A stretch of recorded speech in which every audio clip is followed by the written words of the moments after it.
Chapter 471. Fire and Black Smoke. The fire was released from the outside.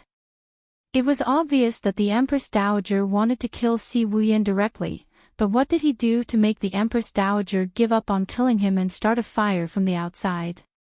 Gong Emo arrived at the banquet hall and hurriedly glanced around. She found a lot of dead people in the hall, including his and the Empress Dowager's people. There were also a few bottles and jars on the ground. She understood that Si Wuyan must have spilled the poison at the critical moment. Since no one could get close to him, the Empress Dowager decided to burn him to death. However, her gaze swept past them, especially the burnt corpse that had stopped for a few seconds. These people were not him. He might still be alive. But the surrounding flames and poisonous smoke were everywhere. Even if he was still alive, where could he be? She was too careless. Gong Yimo anxiously looked around and scolded herself.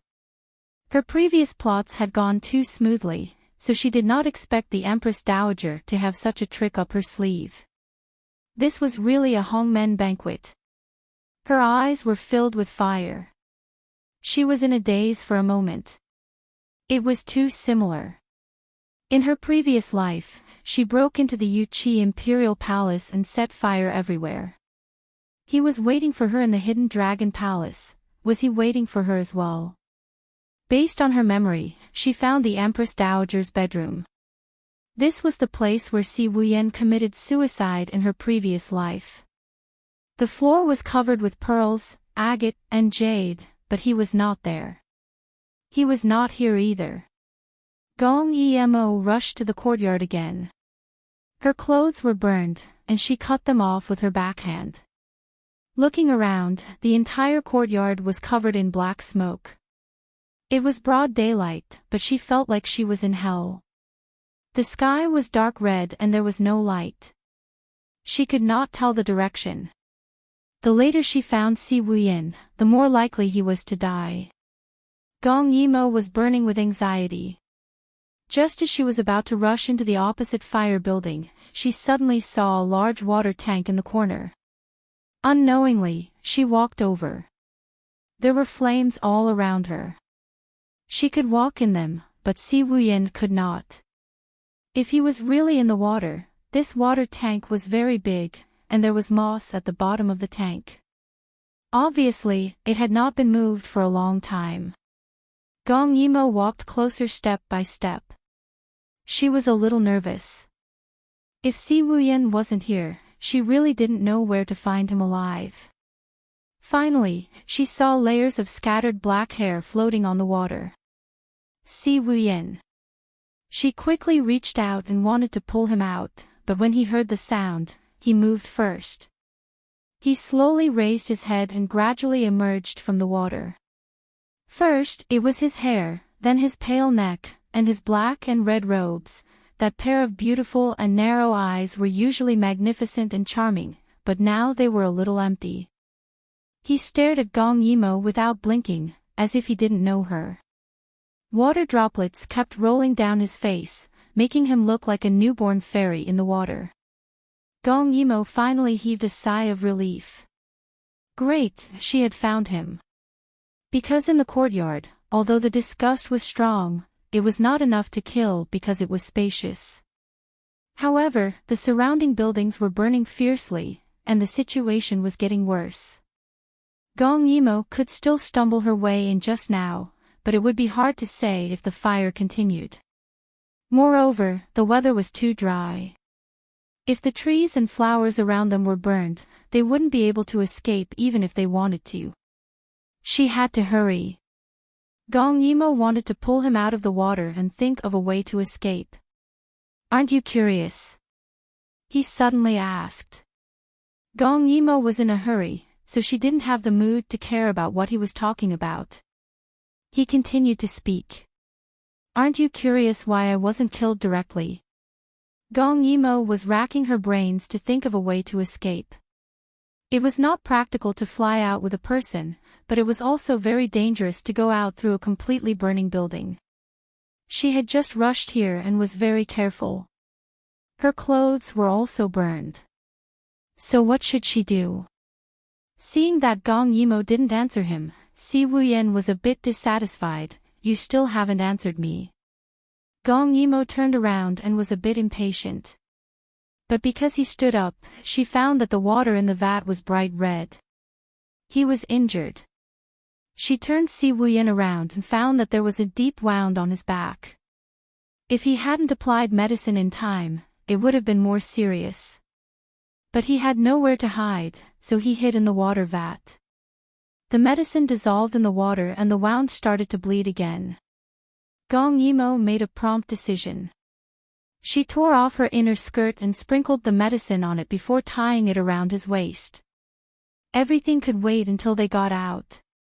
Just as she was doing this, Si Wuyen suddenly chuckled with his back facing her. It's no use.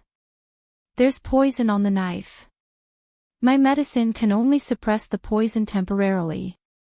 Maybe this second or the next second, I'll die. Gong Yimo thought, no wonder the Empress Dowager didn't directly kill him.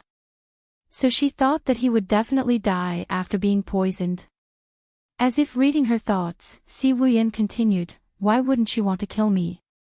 At that time, I sprinkled all the poison on me and no one could get close to me. That woman didn't want to be entangled with me, so she took the people who didn't die and left, then set the fire. Gong Yimo tied a knot on the cloth and said in a low voice, we'll talk about it when we get out. You're so smart. You'll definitely be able to concoct the antidote before you die. Si Wuyen shook his head. It's too late. He could feel his limbs turning cold and stiff. He didn't have any medicine in his hands. Soon, even if he didn't die in the fire, he would die from the poison. In a moment of desperation, Gong Yimo didn't care so much. She took out all the medicine from her space. These medicine were all tributes. Could it be that not a single one of them was useless? Si Wuyen seemed to be deeply poisoned. Seeing her take out so many things, he only tilted his head and didn't say a word. Then he picked up one of the bottles. The unique smell of the recover pill assaulted his senses. Not knowing why, he didn't move for a long time. Previously, I was cut by a knife and almost died. But I crawled into her room and used the remaining medicine to concoct some antidote. At that time, the poison and medicine mixed together and it was very painful. I was thinking, if someone saved me at this time, I would confer him a high official and enjoy the glory, splendor, wealth and rank. Unfortunately, there wasn't any, no one came to save him. Gong Yimo was originally anxious. But seeing his face getting paler and paler, and his eyes dim, it was obvious that he had already decided to die. It seemed that these medicine were secondary. He gave up on it. Was there really no hope? Gong Yimo didn't talk nonsense. She frowned and quickly stuffed the medicine back into her clothes. Just as she was about to say something, he continued. Later on, there was a raging fire outside and I was trapped inside. Actually, I went out once. But when I held the door and walked out, what awaited me was a long spear. Si Wuyen parted his black hair. Gong Yimo saw that there was a bloody hole on his shoulder. Because he was wearing black and red clothes, the wound wasn't obvious. But it was obvious that the other party had deliberately wanted to kill him. The stab was very deep. Gong Yimo's eyes darkened. Like earlier, she quickly applied medicine on his shoulder. She could imagine that he had gone through a near-death experience to appear at the door, only to be met with a knife. Chapter 472. I don't understand. His lips gradually turned purple and his face was full of confusion. I'm the Emperor, I've never killed anyone, I've worked very hard, why did they treat me like this? That woman was laughing from afar. When she saw that I was in a mess and wanted to run out, she laughed and asked them to force me back, into the fire. Those people listened and really didn't allow me to take a step out. They teased me like a beast and showed them my final struggle. He paused and his voice started to become hoarse. At that time, I shouted, "Whoever saves me, I'll agree to anything you want. I'm the Emperor, I'll do what I say." But they looked at me and sneered. They didn't care about me and still, no one saved me. Someone shouted, "This is the consequence of a male gigolo being disobedient." But I'm not a male gigolo, I'm a prince. No, I'm the Emperor. Just because of my past, they can look down on me without restraint. Does it feel good to rape an emperor? Especially when they were right, I've been a male gigolo. His gaze gradually became unfocused and his expression became quiet, as if he was reminiscing about the past. When I first became the emperor, I wanted to achieve great things. But she wanted to prove to the world that she was the one who had the final say in Yuchi. So she once forced me to kneel down and lick her feet in front of everyone. Some officials were arranged to watch in the dark. In the end, they couldn't help but laugh, then I found them. They were so ashamed that they wanted to die. They looked at me with disdain and no one felt that they should help me up or speak up for me. They looked down on me and refused to accept me. I've been eating liquid food and vegetables for a long time. In order to maintain my skin's texture, I couldn't eat many things. But one day, I ate meat. She smiled and put it in my bowl. It was a person's finger. So it was the little palace maid who pitied me and gave me a piece of meat. She beat her to death. She said, "Since you love to eat meat, you have to finish all these. If you don't finish them, you'll have to eat meat like this every day." I ate and vomited while she laughed. Gong Yimo bandaged the wound on his shoulder, but no one knew how heavy her heart was when she heard him say all these. He didn't tell her all these before he died in her previous life. Finally, the grass and trees in the courtyard started to burn. If this continued, they would really die here. "We can get out, you have to believe me." Gong Yimo solemnly tore off a piece of cloth and wet it before covering his mouth and nose. However, he gently avoided it. At this moment, Gong Yimo could also see that his body was beginning to stiffen. It was obvious that he did not have long to live. He suddenly looked at Gong Yimo and a trace of blood flowed out from the corner of his lips. And Gong Yimo was gently grabbed by his hand, but she couldn't bear to break free. She suppressed her anxiety and looked up at him, only to see that his expression was calm and fearless. Some people said that when a person was about to die, their eyes would be cloudy. However, his eyes were very clear as a newborn baby's. I didn't want them to watch me die at the door, so I retreated back here. There's fire everywhere, so hot, so suffocating. I'm about to be burned to death. You won't die, you still have me. Gong Yimo calmed down and forced herself to think of a way to get people out of this wide firewall. He couldn't die. When I jumped into the water tank, I was still thinking, if someone came to save me now. His body swayed and his head fell onto Gong Yimo's shoulder. If someone came to save me, I'll grant her death. Gong Yimo, die with me. Gong Yimo was stunned, but there was a dagger pressing against her heart, hard and hard, pressing against her body.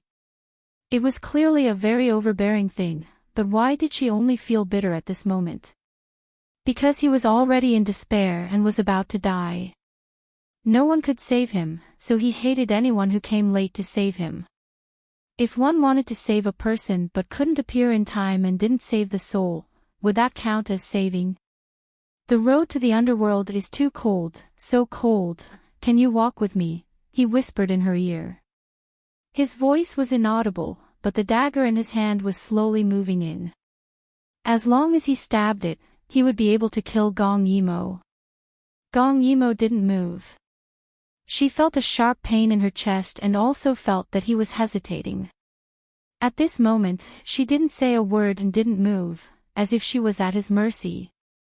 The fire grew stronger and stronger, almost engulfing the small courtyard. The sky was shrouded in black smoke, as if the night was devouring souls.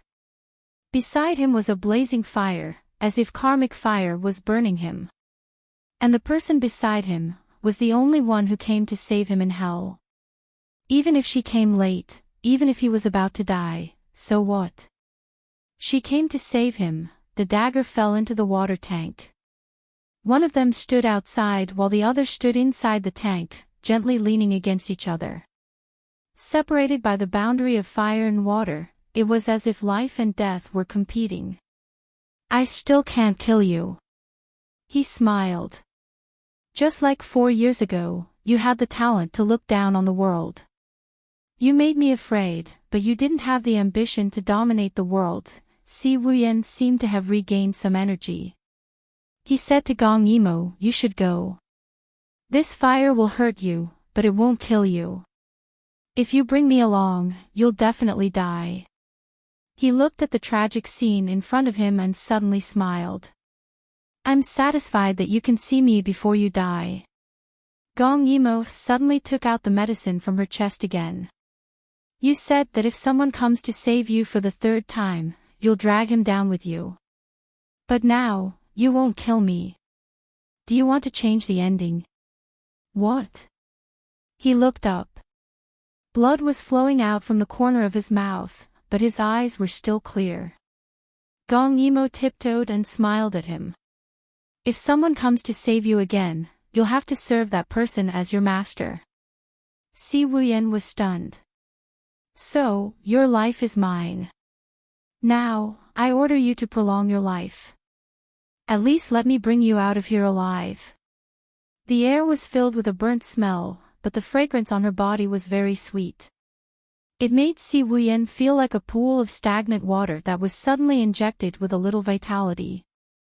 Gong Yimo poured out all the medicine in her hand into her palm. She knew that Si Wuyan knew what medicine these were. I want you to prolong your life. She ordered, her eyes sharp. Si Wuyan was obviously very domineering, but he did not feel angry at all. She held a dozen different pills in front of him with both hands. However, in his eyes, they were vitality, hope, and faith. His world was like this sea of fire. It was dark, distorted, and broken. However, as long as she was here, all these did not seem to exist. He finally slowly picked up a pill and swallowed it. With her around, the darkness didn't exist. Gong Yimo saw that he ate 3 pills and stopped. She wanted to ask him about the situation, but the moment the medicine entered his stomach, his whole body trembled and blood flowed out from his 7 orifices. Gong Yimo was shocked. She quickly hugged him before he fainted. Seeing that his heart was still beating, she heaved a sigh of relief. She looked up at the sky. This was great. How was she going to bring an unconscious person out of this sea of fire? Chapter 473. One side was burning the sky, the other was warm and fragrant. Shang Mingxi lay on the couch with Dong Wani in his arms. Beside him was the child who had been kept in the dark. He was blinking his dark eyes and blowing bubbles ignorantly. Dong Wani hugged him coquettishly. She had long forgotten about Lan Xi's death. Right now, she only had eyes for this man, the only man she had ever liked. You want to raise him and then raise a puppet? Shang Mingxi's voice was gentle and soft, without a hint of reluctance. It was as if the dead emperor was already a thing of the past and he changed his attitude without a trace of unwillingness. Dong Wani was about to answer when someone came to report in a panic. Not good, Empress Dowager. That's Princess Gu. That's Princess Gu. Dong Wani hurriedly got up from the couch and shouted when she saw a person kneeling on the ground in fear. Princess Gu has barged in. Dong Wani was stunned and subconsciously glanced at Shang Mingxi. Seeing that he had no reaction, she shouted, "What are you panicking for? Si Wuyan is dead for sure." The knife that cut him was smeared with Aijia's newly made poison. Normal people will die at the sight of blood. Even if he has a special constitution, he won't be able to last long. By the time Gong Yimo enters, he will already be dead. She didn't know if she was saying this for the servants or the people around her. It was as if she was telling Shang Mingxi that Si Wuyan was already dead and the only person he could rely on was her. So in her panic, she forgot to ask how the other party entered. Shang Mingxi heard this but smiled without saying anything. He patted her back lightly. Don't be anxious. Dong Wani was a bit embarrassed, and the person reporting to her widened his eyes. The words he wanted to say were stuck in his throat. No wonder the person was so surprised to see Shang Mingxi. He forgot to say that Gong Yimo found a fake prince to fool the imperial guards. The prince was with them, and the child that Gong Yimo brought was a fake. Dong Wani frowned. All right, no need to say any more. Prepare the carriage. Aijia wants to see what's going on. It would be a lie to say that she wasn't worried. After all, they were killing the emperor. Therefore, she was no longer in the mood to continue being affectionate with Shang Mingxi. She hurriedly got up to take a look. Shang Mingxi wanted to go with them, but Dong Wani was afraid that Si Wuyan was really still alive and had been rescued by Gong Yimo. If that was the case, Shang Mingxi would definitely be up to something again, so she said to Shang Mingxi. You stay. Seeing her like this, Shang Mingxi nodded. However, he glanced at the person on the ground who was peeping at him with some dissatisfaction. I can stay, but the way these people look at me makes me angry. He didn't sound like he was angry, but Dong Wani understood that he was in an awkward situation. Lon Si was dead, and Si Wuyan's people who had betrayed her appeared here again. It was inevitable that people would look down on her, so she couldn't help but say loudly, your status is only second to mine. If anyone displeases you, just kill them. Her words were like an imperial edict, so who dared to disobey? Shang Mingxi gently tidied up her skirt. Let Hai Qing go with you. Gong Yimo is very skilled in martial arts. We have to be careful. Hai Qing was the #1 expert in Yuqi. Dong Wani's heart skipped a beat. She felt that Shang Mingxi was genuinely concerned about her, so she nodded subconsciously. You should rest. With that, she hurried out. The group of people made their way to the secret dragon palace. She wanted to see what kind of tricks a person who was bound to die could play. Gong Yimo really felt like she was looking around, but there was nowhere to run. The flames soared into the sky. She couldn't climb over while carrying people. If she tried to climb over, she wouldn't have a foothold and would be injured. She carried Si Wuyan out of the water tank. Even if the medicine was of the highest quality, if they didn't get out in time, Si Wuyan would still die. Then, everything she had done during this period would be in vain. Yuqi would be out of her expectations. At this moment, the 4 sides had been burned into one. There was no opening left. If she wanted to get out, she had to create a hole herself. At this critical moment, she gritted her teeth and took out a bow from her space. Then, she tied a pin to the front of the arrow and aimed it at a spot in the sea of fire.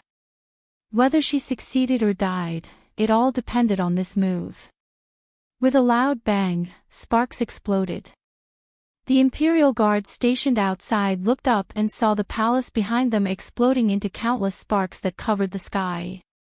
Before they could figure out what had happened, Gong Yimo gathered her inner strength in her hand and shot an arrow that was further away. Bang! Another thunderous boom rang out, and it was as if the earth itself was shaking. At this moment, they looked down and found that it wasn't just seemed, it was really shaking. The entire burning palace was on the verge of collapse. It's going to collapse. Someone shouted, and everyone quickly moved out of the way. As soon as they moved out of the way, the front half of the palace collapsed. Sparks flew everywhere, and the ground was filled with debris. The leader of the Imperial Guards held the child and regretted. If he had known, he wouldn't have let the princess in. If she died in there, what should he do? The fire was still burning, but the Empress Dowager's sedan chair had arrived.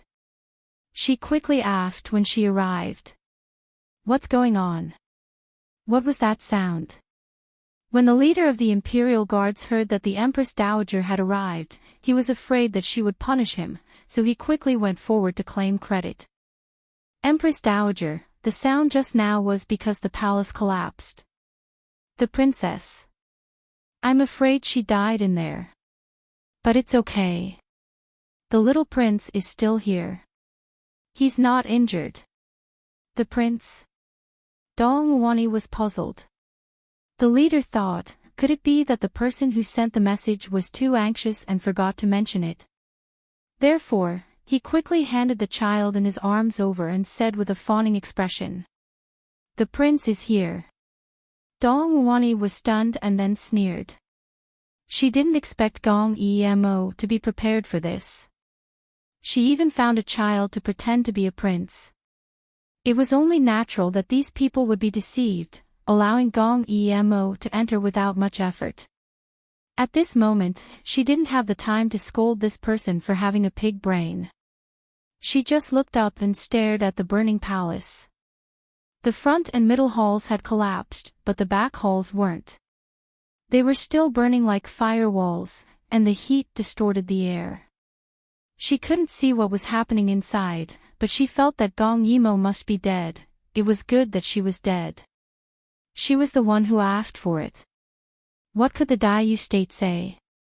Although she thought so, there must be a lot of trouble. She angrily glared at the uneasy leader of the Imperial Guards and coldly stared at the child in his arms.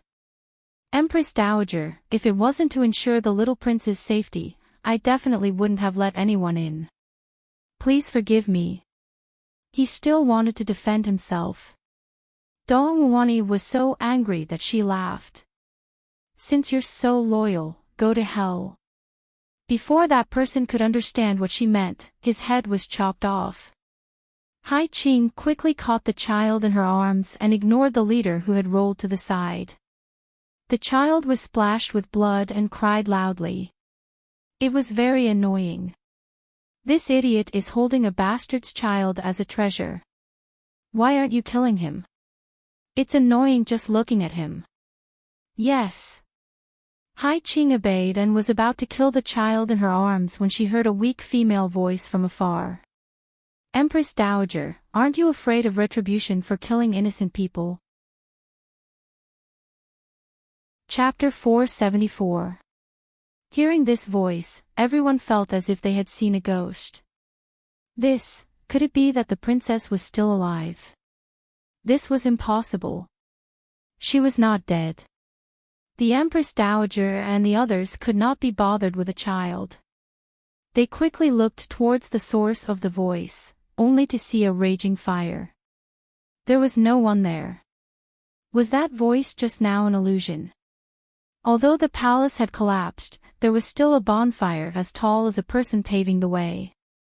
Black smoke rose and waves of fire rolled. If Gong Emo was alone, she wouldn't be able to cross such a long distance with her lightness skill. Without a foothold, she could only force herself to walk on fire. However, if she did that, her feet would be crippled. If Si Wuyen was still alive, it would be even more difficult for her to carry her. Therefore, the Empress Dowager did not believe that even if Gong Yimo was still alive, Si Wuyen could not possibly be alive. Gong Yimo did not have to bring a corpse out. However, even though she thought this, she still felt uneasy. Is she still alive? Dongwani was a little scared and asked Hai Qing in a trembling voice. Hai Qing's martial arts skills were excellent. The female voice just now was transmitted using internal energy.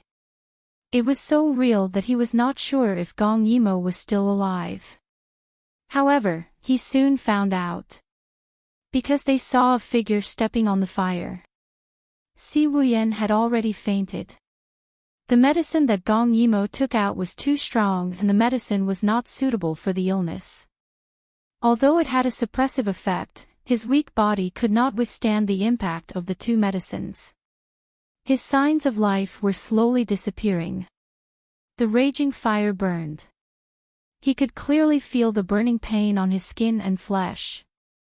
He felt very tired, but also very relaxed. He had misspoken. He could not save his own life, not even for a moment. He even felt that his body was getting lighter and lighter, as if he was about to leave his body. However, how could Gong Yimo watch him die? The house collapsed and black smoke rose into the sky. Si Wuyan finally felt that his breathing was smooth. Following that, a warm current flowed into his body from his back, warming his limbs that were twisted from the pain. His vitality was immediately pulled back. Moreover, the two forces were tugging at each other. It felt like half of him was in the wind and half was in purgatory. And Gong Yimo was the one pulling him back in purgatory. She wouldn't allow him to leave. Death was easy, relaxing, and comfortable. However, the person who was pulling at him didn't let go. He was also in great pain. But in such a dangerous moment, surrounded by raging flames, she actually didn't think of escaping. Instead, seeing that he was about to die, she didn't hesitate to use her inner strength to prolong his life. This kindness made Si Wuyan unwilling to die. Even if it was heaven when he closed his eyes, and his body and mind were light, he would open his eyes and live on in hell. His body suddenly trembled. More blood flowed out of his nose and mouth, but he opened his eyes. There was still black smoke, flames, and her in front of him. Gong Yimo heaved a sigh of relief. However, she was now in a very sorry state. There were many wounds on her body, all of which were left behind by the explosion. Her clothes were almost destroyed, but Si Wuyan's clothes were still intact, because Gong Yimo had protected him during the explosion. You shouldn't save him. Without him, it would be much easier for her to get out. Gong Yimo carried him up. The consumption of her inner strength made her weak, but carrying a person wasn't a problem. Feeling that she was still using her inner strength to prolong his life, Si Wuyan clearly knew that she shouldn't, but he still felt a lump in his throat. Why are you so good to me? His voice was almost inaudible. However, Gong Yimo heard him. She looked at the sea of flames and said calmly. Because someone told me that he wanted to be a good emperor, that he wanted to benefit Yuchi. He wanted to prove that his existence wasn't a disgrace to the Si family, but an honor. This was what Si Wuyan told her in her previous life. Gong Yimo still remembered that when he said this, his tone was serious and regretful. At this moment, Si Wuyan was listening. In his days, he actually thought that he said it himself, because that was what he thought and worked hard to achieve. Gong Yimo looked at him and said in a low voice. Since you want it, I'll give you this chance. Live on, or you'll have nothing. Her calm words were like a shot to the heart, making Si Wuyan's heartbeat gradually clear. He looked up and saw a hellish scene. His hand grabbed onto her sleeve and gradually tightened, but he didn't feel afraid at all. Live on. In order to prove himself, in order to resist, for her, Gong Yimo had tried it before. The space was like her body. As long as she touched something, it would be stored in the space. Similarly, she could take things out from any part of her body, such as water. She directly moved the water tank into the space and used her mind to adjust the water under her feet. Then, she carried Si Wuyan and jumped into the fire. Before she landed, her gaze focused. She forcefully used her inner strength to create a small vacuum. When she landed, the water splashed and turned into white smoke. Her feet were uncontrollably burned, but she gritted her teeth and endured it. Because in the next second, the fire would engulf her again. Originally, the wind could only temporarily suppress the fire. The water could extinguish the fire in a small area, but it couldn't control the fire from all sides. Therefore, she endured the pain and jumped up again before the fire surrounded her. Before she landed, she used her inner strength to drive the fire away. Then, she adjusted the water under her feet to reduce the burn and fight for a moment to breathe. Then, she heard the Empress Dowager's cruel words. This idiot, she actually held the bastard as a treasure and didn't deal with him. Looking at him is annoying. Gong Yimou's mouth curved into a cold smile. Although she didn't have much inner strength left, she still had to say it. Empress Dowager, aren't you afraid of retribution for killing the innocent? Protect the Empress. The moment Gong Yimou's figure appeared, Hai Xing only had one thought. This was the only word in Hai Qing's mind. Even though the other party looked like she was riddled with wounds, even though she was just a little girl, he still felt a chill run down his spine. Especially when he saw that person walk out of the fire. Step by step, she seemed to be very calm. Dong Wani was so scared that she couldn't speak. She still remembered how Gong Yimou jumped out of the fire and how she landed safely. Although they had only seen it once, they were deeply impressed. This was the natural respect for the strong. She finally came out. Although the last part of the road was flat, with only a few dozen centimeters of fire paving the way, Gong Yimou didn't have much inner strength left. It wasn't enough to support her inner strength, so she could only use water to pave the way. Outsiders couldn't see the trick. They only felt that she stepped out of the fire. The flames around her made a chi-chi sound, and clouds of white smoke rose. They didn't know how Gong Yimou did it, why the fire disappeared on its own, and what the white smoke was. They were only shocked. Finally, they were surprised to find that she was holding a person. She actually saved Si Wuyan. Seeing the light again, Si Wuyan squinted at the sky and then looked at her. Chapter 475. Covered in smoke and fire, she was in a sorry state like she had been rolling around in the black ash. Her clothes were filled with large and small holes and the burn marks were very clear. There were even burn marks on her skin and between her brows. There was a bit of exhaustion. However, her eyes were incomparably bright as she looked into the distance. This was a power that no one could shake. No matter how difficult it was, no matter how bad the situation was, she dared to charge through mountains of blades and seas of fire. Si Wuyan couldn't help thinking about how she had jumped into the flames. The water vapor had risen and the surrounding flames were only an inch away from them. They had truly walked through the flames and sought survival in the flames. Whenever there was a spark, she would protect herself first. There was a second when he saw the spark burn a circle around her body. He felt like there was a hole in his heart that was both painful and hot. He was very clear that Gong Yimou protecting him was the habit of the strong to protect the weak, but there was an unstoppable impulse that was born in him. That was, he didn't want to be weak anymore. Being weak wasn't an excuse, why couldn't he be strong enough to protect her? The Imperial Guard's mouths were all wide open. It was clear that this scene had shocked them all. They watched as Gong Yimou created smoke with every step she took as she slowly walked through the last path made of flint. They watched as the flames behind her burned the sky and the surging heat made people drip with sweat. Finally, Gong Yimou stepped onto clean ground and the last wall of fire behind her collapsed at that moment. Everyone moved back in fear. Was it the collapse of the wall of fire that scared them or was it Gong Yimou's appearance that scared them?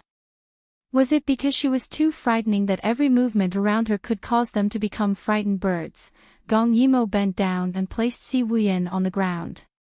Her face was covered in black ash and her body was covered in sweat. When she lowered her head, there was a white mark on her face that made her look very sorry. Si Wuyan was also not much better. His body was covered in burn marks and even with her protection, the heat was not something a normal person could withstand. He fell asleep again, but his breathing was still stable. Gong Yimo looked into the darkness before raising her head to speak to the terrified Empress Dowager. Empress Dowager, I think we can make a deal between us. Bai Qiu regained his senses after being glanced at by Gong Yimo. Not only him, even the monkey beside him had a shocked expression. The scene of Gong Yimo walking out of the fire just now was still lingering in his mind. That tragic figure in the raging flames was actually better than countless white robes fluttering in the snow, countless luxurious gowns. It was also the first time he deeply understood that Gong Yimo and he were not people of the same world. The distance between them was not shorter than the distance between them and the sea of fire. Seeing that he was dejected, the little monkey scratched him, indicating that it was time for him to get down to business. It turned out that after Gong Yimo entered the palace, she had specially looked for him to do something. Shang Mingxi's nature was obvious. If there were no benefits, he would definitely protect himself first. Therefore, if Si Wuyan died, Shang Mingxi would definitely not say anything. Even if he was still alive, he would probably hesitate and consider the situation. The Empress Dowager would definitely consider that Shang Mingxi was not dead and would not let Shang Mingxi follow her. Bai Qiu's task was very simple. He wrote a letter and sent the little monkey to inform Shang Mingxi that his master was not dead. There was a risk in doing this. Now on the Empress Dowager's side, Shang Mingxi was above everyone else and Si Wuyan was dying and still waiting for him to save him. What he would choose would depend on what Bai Qiu said. To be more precise, it would depend on what Gong Yimo said. This task was both simple and complicated. However, Gong Yimo could not leave now, so he became the key. Only when he was writing the letter, he once again sighed in his heart. He and Gong Yimo were not the same kind of people. She was a woman who dared to go through mountains of swords and seas of fire. Not only was she brave, but her strategy was also unmatched. Most of the time, she was simple-minded. However, when she was serious, her brain was not known how it developed. She would think 100 steps before taking one step. For example, she would snatch the child in advance and inform him in advance. She would predict Shang Mingxi's character in advance and consider whether he would hesitate. She even thought of what to say to persuade Shang Mingxi. He was just relaying it. Bai Qiu still remembered Gong Yimo laughing and saying that if Si Wuyan died, he did not need to write the letter because Shang Mingxi would not come. She was so sure. Dong Wani used to think that all the women in the world, except for her, were useless. She had everything she wanted since she was young. Whatever she wanted to do, she only needed to give an order and others would do it for her. Later, she became the Empress and the Empress Dowager. Her ambition grew. Not to mention women, she even felt that no man could be on par with her. However, she met Gong Yimo, a girl who was half her age but was unstoppable. She would be her biggest obstacle. Sensing the extreme danger, Dong Wani's eyes gradually sharpened. Now, it was obvious that Gong Yimo's strength had decreased greatly. She was no match for Hai Qing. Therefore, if she killed Gong Yimo now, no one could stop her. Only by killing this big trouble could she be at ease. However, at this moment, Gong Yimo suddenly asked her if she wanted to make a deal. Dong Wani thought about it again and felt that it was best to kill her. After all, this person gave her too much of a threat. Princess, if you want to make a deal, you should talk to the King of Hell. Her eyes were full of murderous intent, which made Gong Yimo laugh. If you kill me, you won't be able to escape death. Cough cough. Do you still want to make a move? Dong Wani's face darkened. She sat high up in the carriage but felt uneasy. Don't be an alarmist. Will the Emperor of Daiyu State really start a war for you? Gong Yimo said, start a war for me. Maybe not. But Yuqi is in internal strife now. Previously, the Daiyu state did not interfere with your internal affairs out of benevolence and morality. However, if you kill me, you will give the Daiyu state an excuse to start a war.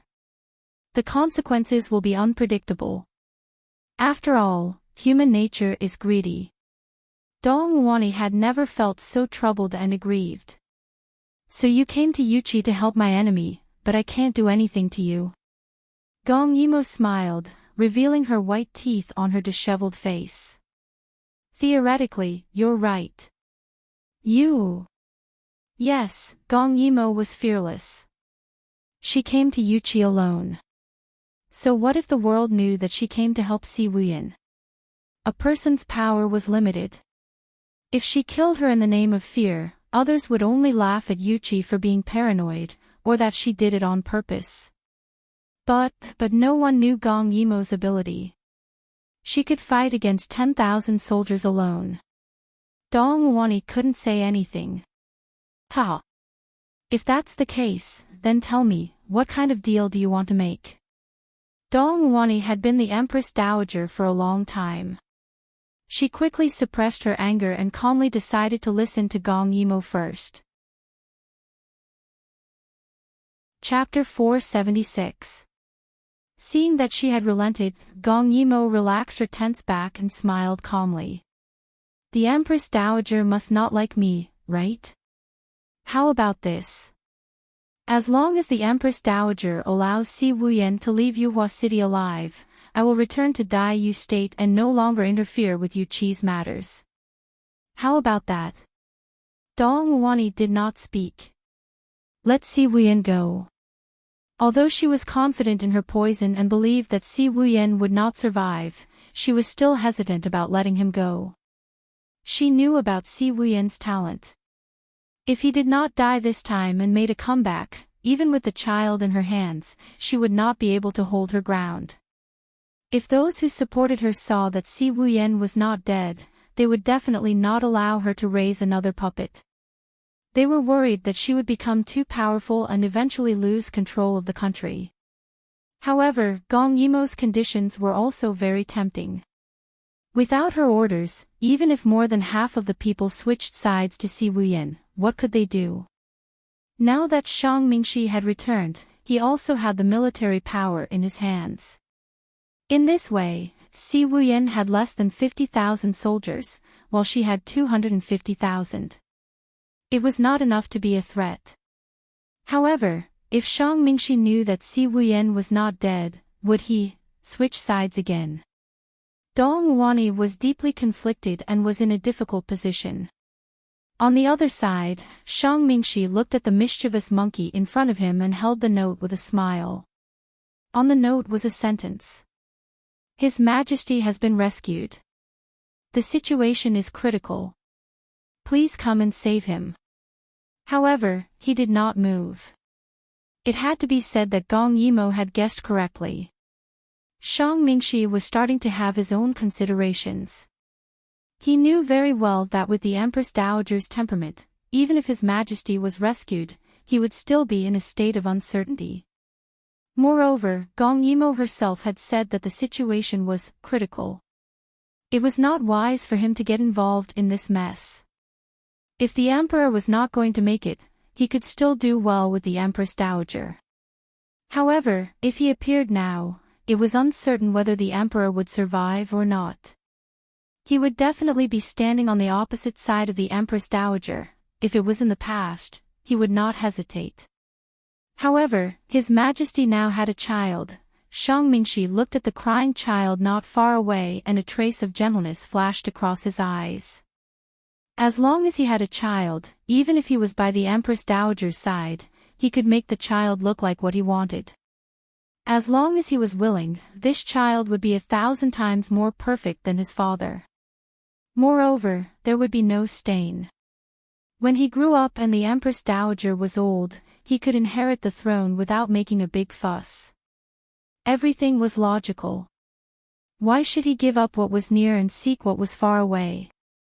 Seeing that he had not moved for a long time, the little monkey scratched his head and took out a note from the pocket of his vest. There's more. Shang Mingxi raised his eyebrows and opened it. Do you want to be the Dark Emperor? But I don't agree with you being the Dark Emperor. Yuqi will fall behind the other 3 nations. Was this a threat?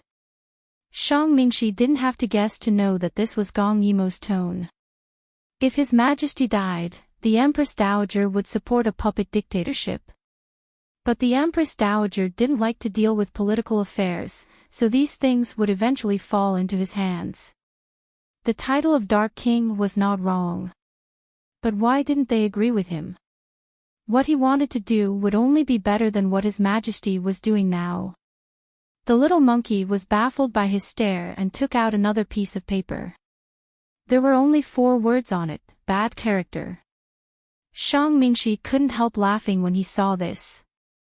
Gong Yimo really understood him. What Yuqi urgently needed now was someone who could abandon himself for the country. He was better than Si Wuyan, more mature, and more rational. But he couldn't sacrifice himself for the country, but Si Wuyan could. The little monkey took out the last piece of paper. You once said that you didn't want Yuqi to have more children like you. I promise you this wish in the name of the princess. The smile on Shang Mingxi's face disappeared and his eyes became cold. After a long time, the little monkey was frightened by his appearance and shrank its neck. But he patted its head and revealed a smile that made its hair stand on end. Dong Wuani was thinking about Gong Yimo's words, and Gong Yimo was also arguing with her. At this moment, Bai Qiu walked out from the shadows and stunned everyone present. They didn't expect someone to be hiding here. Gong Yimo gestured for him to carry Si Wuyan. The 2 exchanged glances and she knew that Bai Qiu had done it. Next, it was up to Shang Mingxi to decide. Empress Dowager, you have to make a decision quickly. If you continue to hesitate, the contents of the deal won't be like this. Dong Wuani finally made up her mind. Gong Yimo, Aijia admits that you are very smart and know how to control people's hearts. But Aijia thinks that letting the tiger return to the mountain is no different from digging your own grave. Her eyes suddenly flashed with a venomous light. Say, Si Wuyan loved you before he died and wanted to drag you down with him. What do you think of this ending? It's still very much like his style, isn't it? Gong Yimo smirked. You mean that even if it means starting a war with Daiyu State, you will still kill him and me? Dong Wuani smiled. Yes, you will all die here. Then, she raised her eyebrows. What are you waiting for? Kill them. The Empress Dowager's order stunned the thousands of imperial guards present. They feared Gong Yimo from the bottom of their hearts, but now that she was so weak, she didn't seem difficult to deal with. Gong Yimo looked calm on the surface, but she was secretly anxious. Dong Wuani sneered. Don't wait anymore. This time, you will all die. That may not be true, a gentle male voice sounded. Gong Yimo heaved a sigh of relief, but Dong Wuani turned around as if she had seen a ghost and stared at Shang Mingxi. But this wasn't the scariest thing. The scariest thing was that he was carrying a child. A large group of palace servants followed behind him, but they didn't dare to get close to him. They could only watch as he carried the child closer. Every step seemed to be stepping on Dong Wuani's heart. Shang Mingxi must have threatened them, so they didn't dare to use force. But she trusted him so much. Why did she value him so much? Shang Mingxi. She suddenly jumped off the carriage and shouted his name with a twisted expression. Shang Mingxi. Shang Mingxi smiled at her. Empress Dowager Jean, and please don't get too close. Otherwise, this child's life will be at stake. Hai Qing quickly stopped the Empress Dowager and said in a low voice. Please calm down. Calm down. Her eyes were instantly bloodshot, as if she had been ruthlessly slapped in the face, or as if someone had forcefully stabbed her with a knife. She continued to stare at Shang Mingxi. How could she calm down? How could she calm down? Why did you betray Aijia? Haven't Aijia given you enough? You should know that what Aijia can give you, Si Wuyan can't give you in his lifetime. Shang Mingxi stroked the child's head and avoided her gaze as he sighed softly. There are some things that she can give you, but you can't. This sheet was referring to Gong Yimo. Chapter 477. He was very clear that Gong Yimo had far more resources than he imagined. Moreover, the connections, business opportunities, and peace that she possessed were what Yuqi desperately needed right now. As long as she kept her promise and supported Yuqi, Yuqi could quickly recover. But before that, Yuqi had to settle down, and there could only be one person in charge. I'm going to kill you. Dong Wuani pulled out Hai Qing's sword and slashed at Shang Mingxi, but Shang Mingxi nimbly dodged it. He wasn't a man without the strength to truss a chicken, but he usually didn't make a move. He looked gentle, but his movements were quick. He quickly hid behind Gong Emo. Since he had already been pulled onto the pirate ship, this kind of thankless task would be left to Gong Emo to deal with. So before Dong Wuani could slash at him again, Gong Yimo's hand covered the child's head, and Dong Wuani was instantly pulled back by Hai Qing. Empress Dowager. Do you want to be taken hostage by her? Hai Qing warned her in a low voice. Dong Wuani gripped the sword so tightly that her knuckles turned white. She wanted to hack Shang Mingxi to death. No, she wanted to kill everyone here. Kill them all. Empress Dowager, if you want to be the Empress, I'm afraid it's not that easy. This child is a disaster to us, but to you, he's your only trump card, so I'm not afraid of him dying. Why don't you try taking another step forward? Gong Yimo's threat was like a bucket of cold water poured over the Empress Dowager's head. The Empress Dowager was stunned, and the viciousness in Gong Yimo's eyes forced her to regain her rationality. But after a moment, she said fiercely, "Fine, you can take Si Wuyan and the child away, as long as you leave Shang Mingxi behind. Aijia will let you leave." Gong Yimo raised her brows slightly, and turned to look at Shang Mingxi. He blinked and said sadly, "Princess, this official's life is in your hands." Gong Yimo couldn't help but laugh, and said to the Empress Dowager, "All of us have to leave. As long as you let us out of the palace, I'll naturally return this child to you." Dong Wuani sneered. Her entire body was twisted and sinister. "Then you can all die here." Gong Yimo refused to back down and confronted him head-on. "If I die, then so be it. If I die, you won't have an easy time either. Without this child, let's see if you can still comfortably be the Empress Dowager." Dong Wuani was impulsive and was about to issue a kill order. However, many people around her stopped her and asked her to reconsider. Countless voices of persuasion rang in her ears. Even she herself knew that the child could not die. However, Dong Wuani's eyes were glued to Shang Mingxi, filled with deep resentment. Gong Yimo also noticed this and said slowly, "Some people are more fun to torture when they're alive. What's the point of dying? Don't you agree?" She was persuading the Empress Dowager. As long as there's life, there's hope. If she let them go now, she could still catch Shang Mingxi another day. However, the premise was that her position as the Empress Dowager was stable. Gong Yimo looked at Si Wuyan in Bai Qiu's arms. "Moreover, if Si Wuyan really dies, I can't stay in Yuqi. At that time, you'll have the puppet in your hands. Won't you have the final say in what you do? Princess." Shang Mingxi was speechless. She shouldn't trick her own people like this. Dong Wuani gradually calmed down.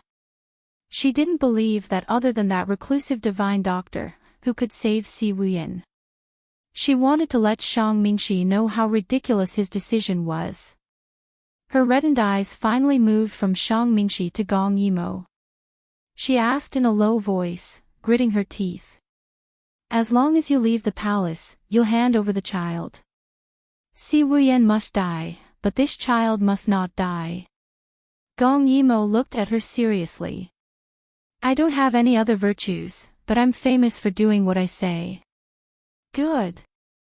Both of them looked at each other and saw the determination and fierceness in each other's eyes. They could hide for a while, but they couldn't hide forever.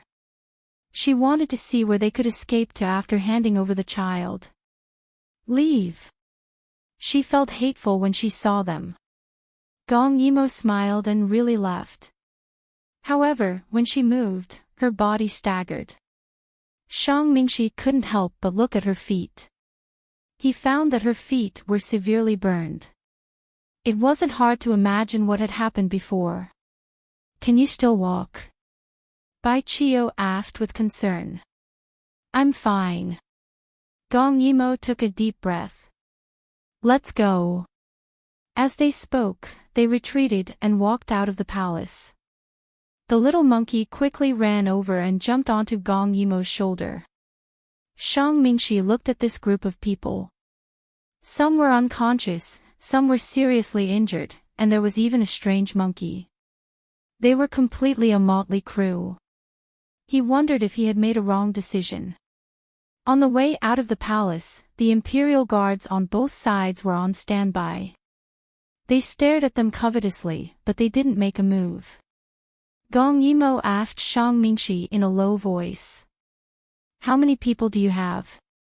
At this critical moment, he didn't keep them in suspense. 3,000 people. They're already waiting at the palace gate.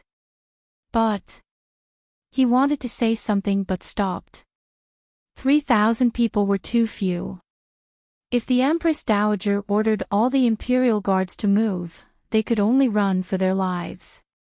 Moreover, if the Empress Dowager ordered Guan Zijin to intercept them first, they would have no way to survive.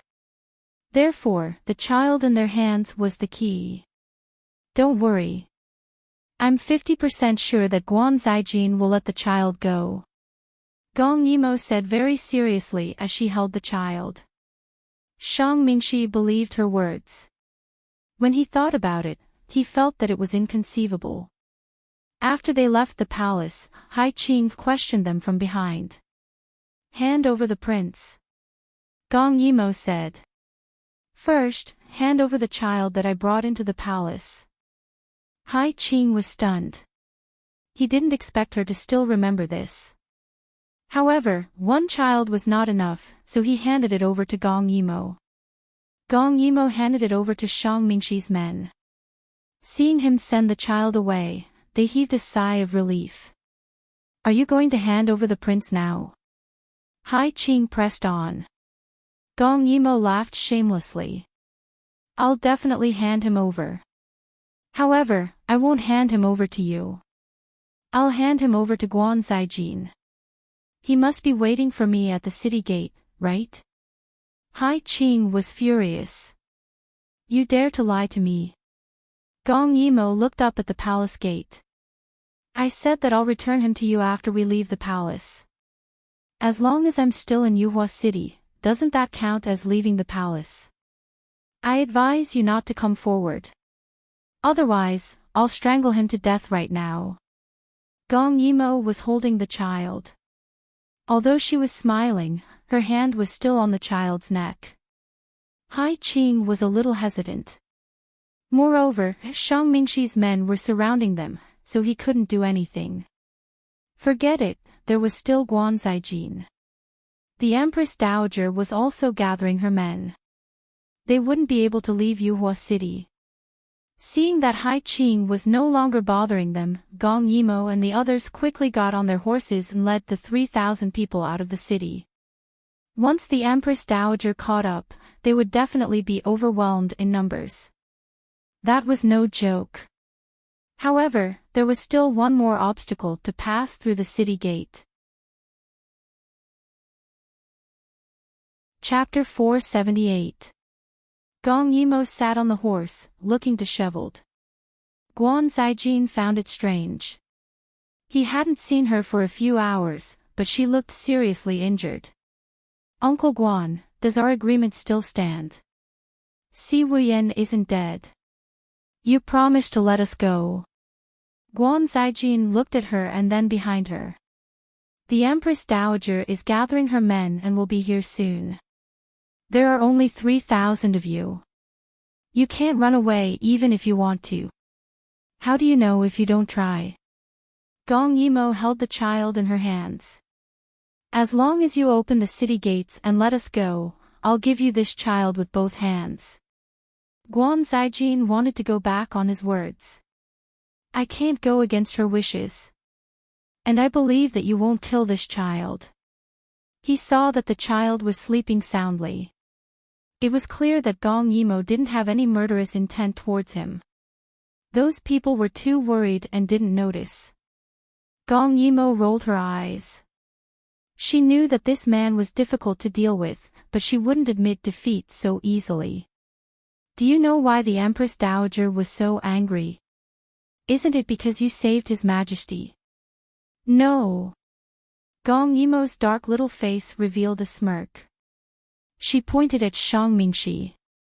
It's because of him. I asked him to trick the Empress Dowager. As expected, the Empress Dowager still has feelings for him.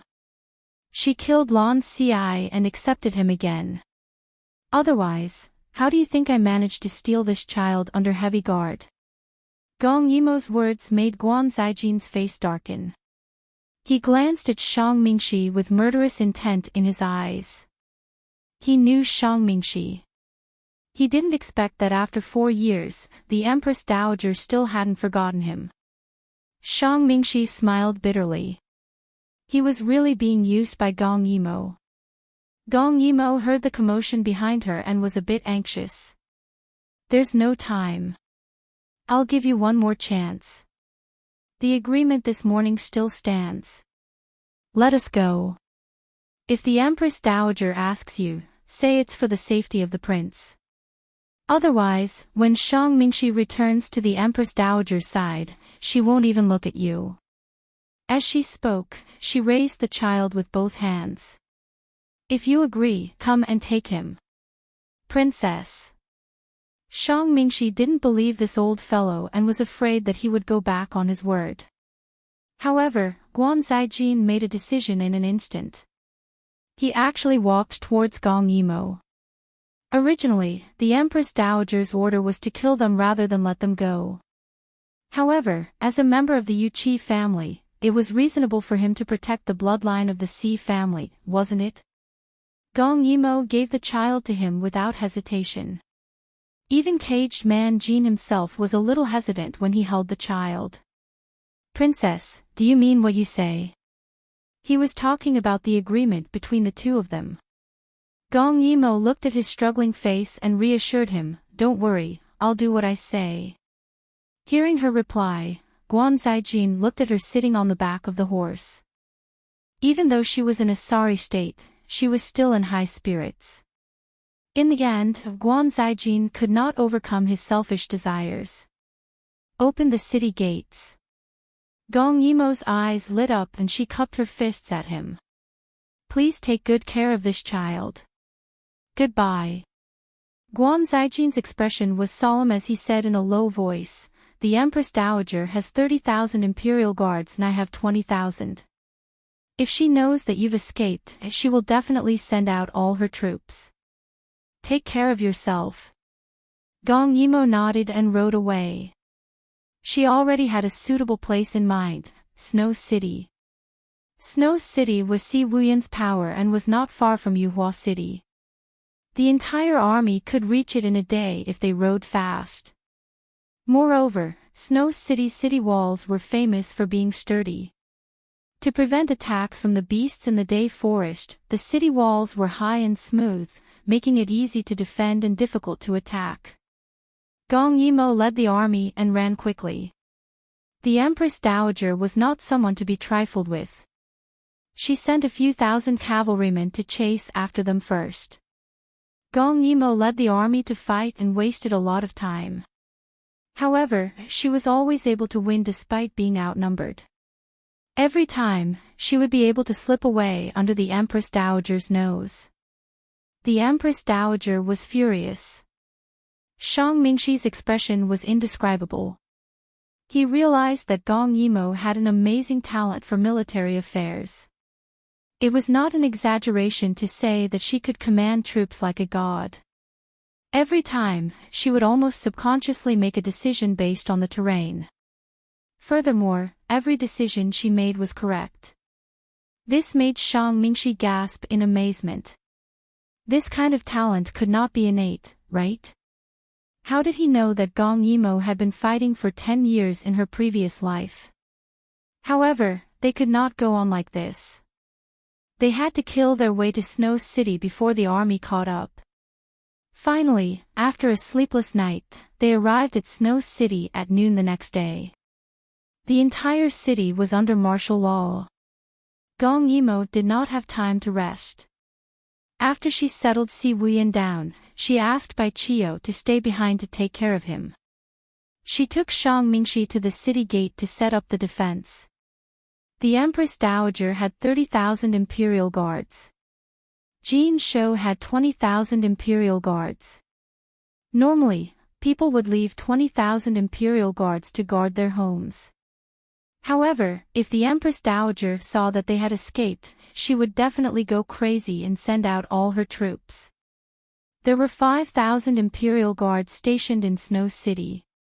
Together with the 3,000 imperial guards that they brought back, it was a battle between 8,000 imperial guards and 50,000 imperial guards. The result was obvious. Even a calm person like Shang Mingxi was a little anxious at this time. However, he saw that Gong Yimo was very calm. She only washed her face and changed her clothes. She did not even have time to treat the wounds on her body. She was already wearing a suit of armor that did not fit her well and stood on the city wall.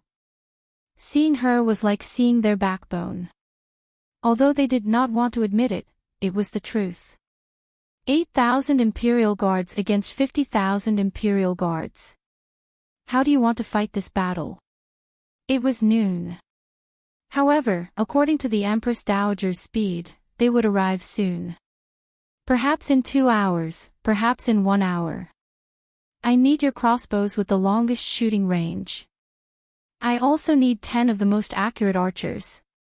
In addition, you need to prepare basic items such as boiling water, hobs, and trebuchets. There is no time to dig the trenches. However, you need to put a barrel of boiling oil on each of the 4 observation towers at the city gate. Listening to Gong Yimo's endless arrangements, Shang Mingxi did not dare to delay and gave out orders one by one. The people in the city were very frightened. Was the Empress Dowager really going to fight with the Emperor? The governor of Snow City was one of Si Wuyan's men. He had arranged for the best doctors to treat Si Wuyan's wounds. All of them said that the poison had reached his heart and there was no way to save him. He asked someone to tell this to Shang Mingxi. Shang Mingxi hesitated for a moment and told Gong Yimo. Gong Yimo just nodded. Her expression did not change. Shang Mingxi said, "Aren't you anxious? If His Majesty is dead, all your efforts will be in vain." Gong Yimo frowned. "If I do nothing now, he will definitely die. If I do something, he will still have a chance to live, right? You are putting the cart before the horse." Shang Mingxi was speechless. Just as he was about to say something, the ground trembled slightly. The Empress Dowager was here. The autumn day was dry. They could see smoke and dust coming from afar. It was not a small formation. Moreover, there were more than 50,000 people. Shang Mingxi was a little anxious, but Gong Yimo just narrowed her eyes and said in a low voice, "Get ready, prepare for battle." Chapter 479. The enemy came closer and closer. Finally, the army stopped 500 meters away. Someone rode his horse forward and stopped 100 meters away. He must be here to deliver the Empress Dowager's message. It was Hai Qing. His voice was loud as a bell as he laughed. Princess of Daiyu State, you've really found yourself a good place to defend. However, it's only 60,000 against 8,000. You have no chance of winning. Shang Mingxi whispered into Gong Yimo's ear. To be able to gather 10,000 people in such a short time, they must be the private soldiers of the aristocratic families. Based on the number of people, they must have turned out in full force. It seems like those people all believe that the Empress Dowager can win. Gong Yimo pursed her lips and smiled. A dim light flashed in her eyes. You mean, if these people all die here, the aristocratic families will hate the Empress Dowager to the core? After all, it took a lot of effort to train the aristocratic family's private soldiers. They were a huge asset. That was true. Shang Mingxi glanced at Gong Yimo. However, he had to have the ability to make them stay. Unfortunately, Shang Mingxi did not think that they could win. The disparity was too great. Oh, perhaps there would be a miracle. He looked at Gong Yimo's side profile. She was determined, calm, and without a trace of fear. Seeing that Gong Yimo did not answer, Hai Qing said again, the Empress Dowager is benevolent. If you surrender and hand over Shang Mingxi, the Empress Dowager will guarantee that you can leave Yuqi safely. Shang Mingxi immediately became nervous. Princess, I believe that you can win. Gong Yimo rolled her eyes. Don't think that she did not know that Shang Mingxi had always doubted her combat ability. Now that she was going to force him out, he was trying to please her. Don't worry. My position is not as uncertain as someone else's. Shang Mingxi rubbed his nose gloomily. Please go back and tell the Empress Dowager. Gong Yimo finally spoke. Hai Qing looked up and saw that she was wearing a green armor. Under the autumn sun, her armor shone with a cold light. Just like herself, she was like an unsheathed sword. She had a natural affinity with the battlefield. She laughed out loud and said something that no one understood. Please tell her that if she wants to fight, then fight. On the battlefield, I, Gong Yimo, have never lost. Hai Qing was still unwilling to give up. At this point, they were not afraid that Gong Yimo would be troublesome if she died. Instead, they felt that Gong Yimo was too difficult to deal with. It would be best if they did not have to face her. Princess, you've got to think this through. Once we start fighting, we'll fight to the death. You're wrong. She smiled. You're the ones who will definitely die. Arrogant. Hai Qing was so angry that he reined in his horse.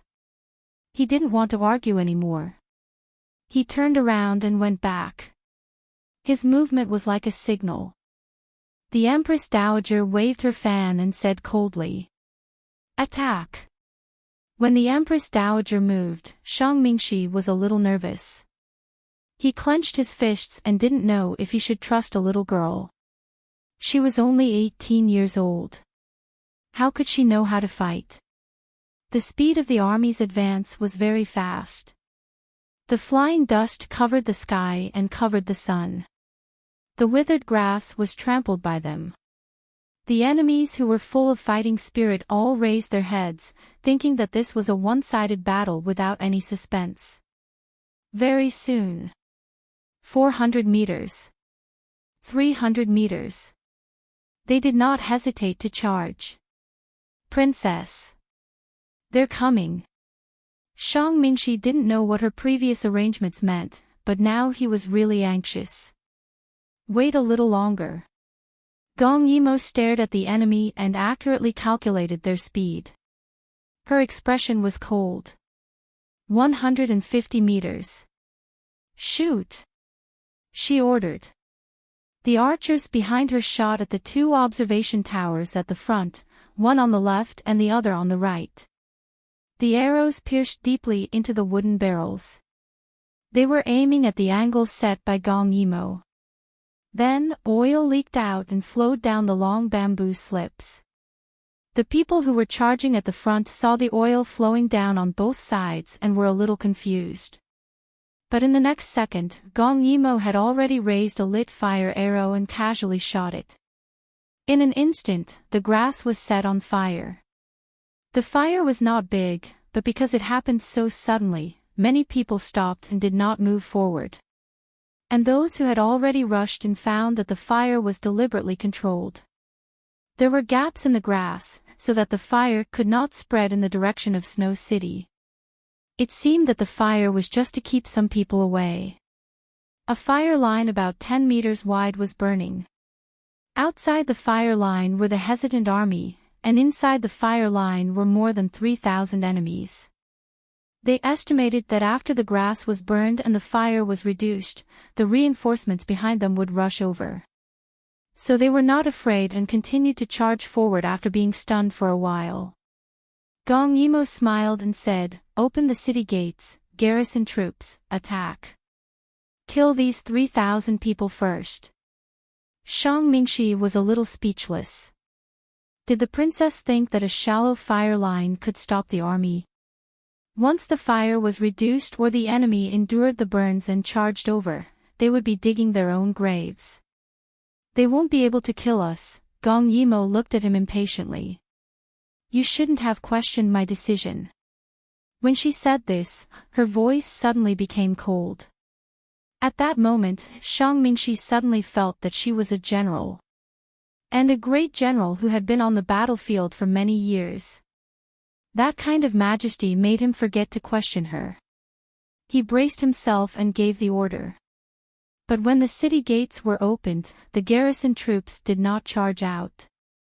Although they had 8,000 people, the enemy had 60,000 people. What could a fire line do? Weren't they courting death if they went out? Gong Yimo did not speak, but the Empress Dowager laughed loudly. "I thought she had some ability. Could a fire line stop Aijia?" With that said, her expression turned serious. "Give the order, all troops attack. Isn't it just some kerosene and grass? Can it burn them to death? It would be troublesome if the kerosene stuck to their bodies. After all, they were not wearing full armor, but chain armor. What if the kerosene got on their clothes?" But Hai Qing thought that since they had so many people, they would be able to extinguish the fire. So what if they got on the kerosene? They had so many people and the enemy had opened the city gates. They just had to end the battle quickly. So Hai Qing gave the order, "Kill them." The people below obeyed and stepped on the fire line. The kerosene did indeed get on their clothes, but very few people pounced on it. They saw that the enemy had opened the city gates and were like fat sheep waiting to be slaughtered. Those people did not even dare to charge out. What was there to be afraid of? So everyone was in high fighting spirit and charged toward the enemy. Now was the time. Gong Yimo raised her bow and instilled inner strength into it. The arrow was tied to a needle and shot in the direction of the fire line. Before everyone could understand what was happening, they heard a loud sound. Dozens of people were overturned in an instant. The fire on the ground cracked and fell on the enemy soldiers like rain. It was so hot that they cried out in pain. Once again, they stopped in their tracks. They looked over in horror. Smoke filled the air and sparks flew everywhere, but they did not know what was happening. The Empress Dowager, who was watching the battle from afar, suddenly had a bad feeling. What was the origin of that sound just now? Why did Aijia feel that the ground was shaking? Chapter 480. Hai Qing was also shocked. He looked into the distance and said after a while, "I can't see clearly. It looks like it's an arrow. How can an arrow be so powerful?" "Hai Qing, you're talking nonsense." Although the Empress Dowager said so, she and the officials who followed her here could not help but wonder if this was the weapon in the hands of the Princess of Dayu State, the weapon that even the emperor coveted. This was not the end. Gong Yimou directly fired 2 arrows, and the oil barrels that were still leaking oil exploded in the air. Sparks of oil splattered everywhere, and everywhere it went, it was like a fairy scattering flowers. The flowers did not look obvious, but they were sparks. When they covered the sky and landed on the body, they were very destructive. Especially when they landed on the hair and skin, it was very disturbing. The enemy panicked. Some people put out the fire on their bodies, some held on to their injured limbs and wailed. Some hurriedly retreated and stepped on the oil and cried out. There were also some who blindly looked around, not knowing what to do. These 3 consecutive explosions stunned them. They had never encountered such a situation before, so they naturally did not know how to deal with it. What are you waiting for?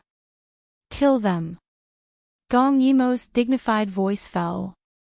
The garrison troops, who were originally unconvinced by a woman's orders, suddenly felt their blood boil. The enemy was now a mass of scattered sand. Wasn't this the best opportunity for them to fight? Therefore, the 8,000 people rushed out, raised their weapons, and slashed. The fire belt was like a natural moat. The explosion blasted a huge crater in the ground. Everyone hesitated as they watched the thousands of people who had rushed in earlier run around like headless flies. Then, they faced the battle in a sorry state. How could the Empress Dowager watch her people get slaughtered? She ordered the troops to go forward and help the 3,000 people who had rushed into the belt of fire. Only then did Hai Qing regain his senses. Kill. Kill. The enemy doesn't have many weapons like this. Don't be afraid. That's right. If Gong Yimou had many such weapons, she could have started the war in Yuhua City. Why would she hide here? Therefore, many soldiers obeyed the order and continued to charge forward. Not only them, even Shang Mingxi was stunned. Gong Yimou only raised her bow again and condensed her internal energy. Light the fire. She asked Shang Mingxi to light the fuse, but Shang Mingxi didn't dare to. The match almost fell to the ground. Seeing this, Gong Yimou roared. Are you a man? Light the fire. Yes. Shang Mingxi subconsciously responded and quickly lit the fire. This extremely dangerous thing was so close to him, yet he still dared to light it. The flame ignited, and Gong Yimou shot an arrow, once again hitting the boundary of the fire zone. The sound of an explosion rang out, and another few dozen people fell to the ground. Although their injuries were not serious, the sudden pain was enough to throw their morale into chaos. It was as if that belt of fire was a warning, and anyone who crossed it would be killed without mercy.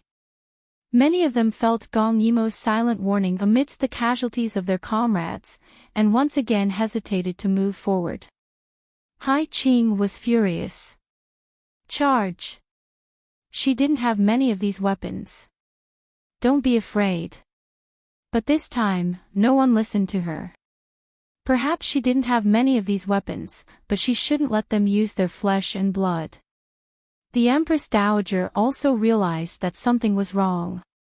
The sudden change caused the people's morale to drop.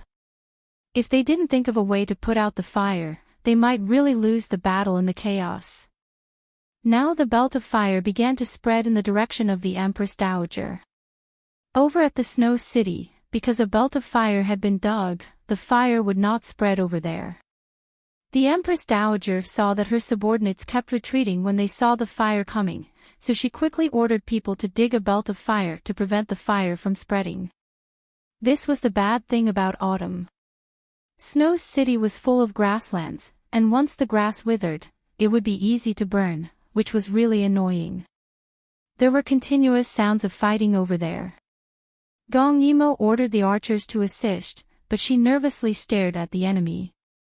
The belt of fire was about to go out, and without grass, the oil would not burn for long. Now the Empress Dowager was holding back for 2 reasons. First, to let her subordinates wake up from the shock. Second, the belt of fire was disturbing. Their clothes were on fire, which really affected the morale of the army. As for the thousands of people who rushed over, they could only pray for themselves. Seeing that the reinforcements had not arrived, the 3,000 enemies at the city gate panicked. Soon, more than half of their bodies were left behind. The Empress Dowager saw that the fire was dying down, and she was also very anxious. Everyone, don't be afraid. The enemy must not have many weapons. If you sacrifice yourselves here, I promise that after the victory, we will pay 3 times the compensation for those who died. Now that the arrow is on the bow, we have to release it. We can't just watch 3,000 of our comrades die. Now, we still have victory in our hands. Today is the day to make a contribution. What are you waiting for? Gong Yimo saw that the fire was dying down. The belt of fire that had spread for hundreds of meters was not enough to stop the enemy. She decisively gave the order. Retreat. Return to the city. At her order, the garrison, who had been in a killing frenzy, was a little reluctant. Out of 3,000 people, more than 2,000 had died. Why not kill them directly? However, they still respected Gong Yimo. So when she said to return to the city, they hesitated for a moment and retreated. The remaining 1,000 or so enemies did not dare to chase after them. They watched the gate of the Snow City close again. In the first round, they had lost 2,000 people for nothing.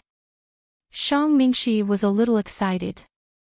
He kept asking her what she had tied to the arrowhead just now and why it was so powerful. Gong Yimo was a little impatient. Have you prepared what I asked you to prepare? Shang Mingxi nodded. It's close to the Mid-Autumn Festival. There are a lot of fireworks in the city. Very good. Gong Yimo ordered people to scatter all the fireworks and then tightly fill the big vats of wine. Not only did they contain the powder in the fireworks, she also asked people to put in some broken porcelain, stones, and other things. Finally, she put in a kind of black powder and mixed it well. Only the fuse was exposed, and then she sealed it. No one dared to ask her what she had put in. But looking at the dozens of sealed vats in front of them, they were a little scared.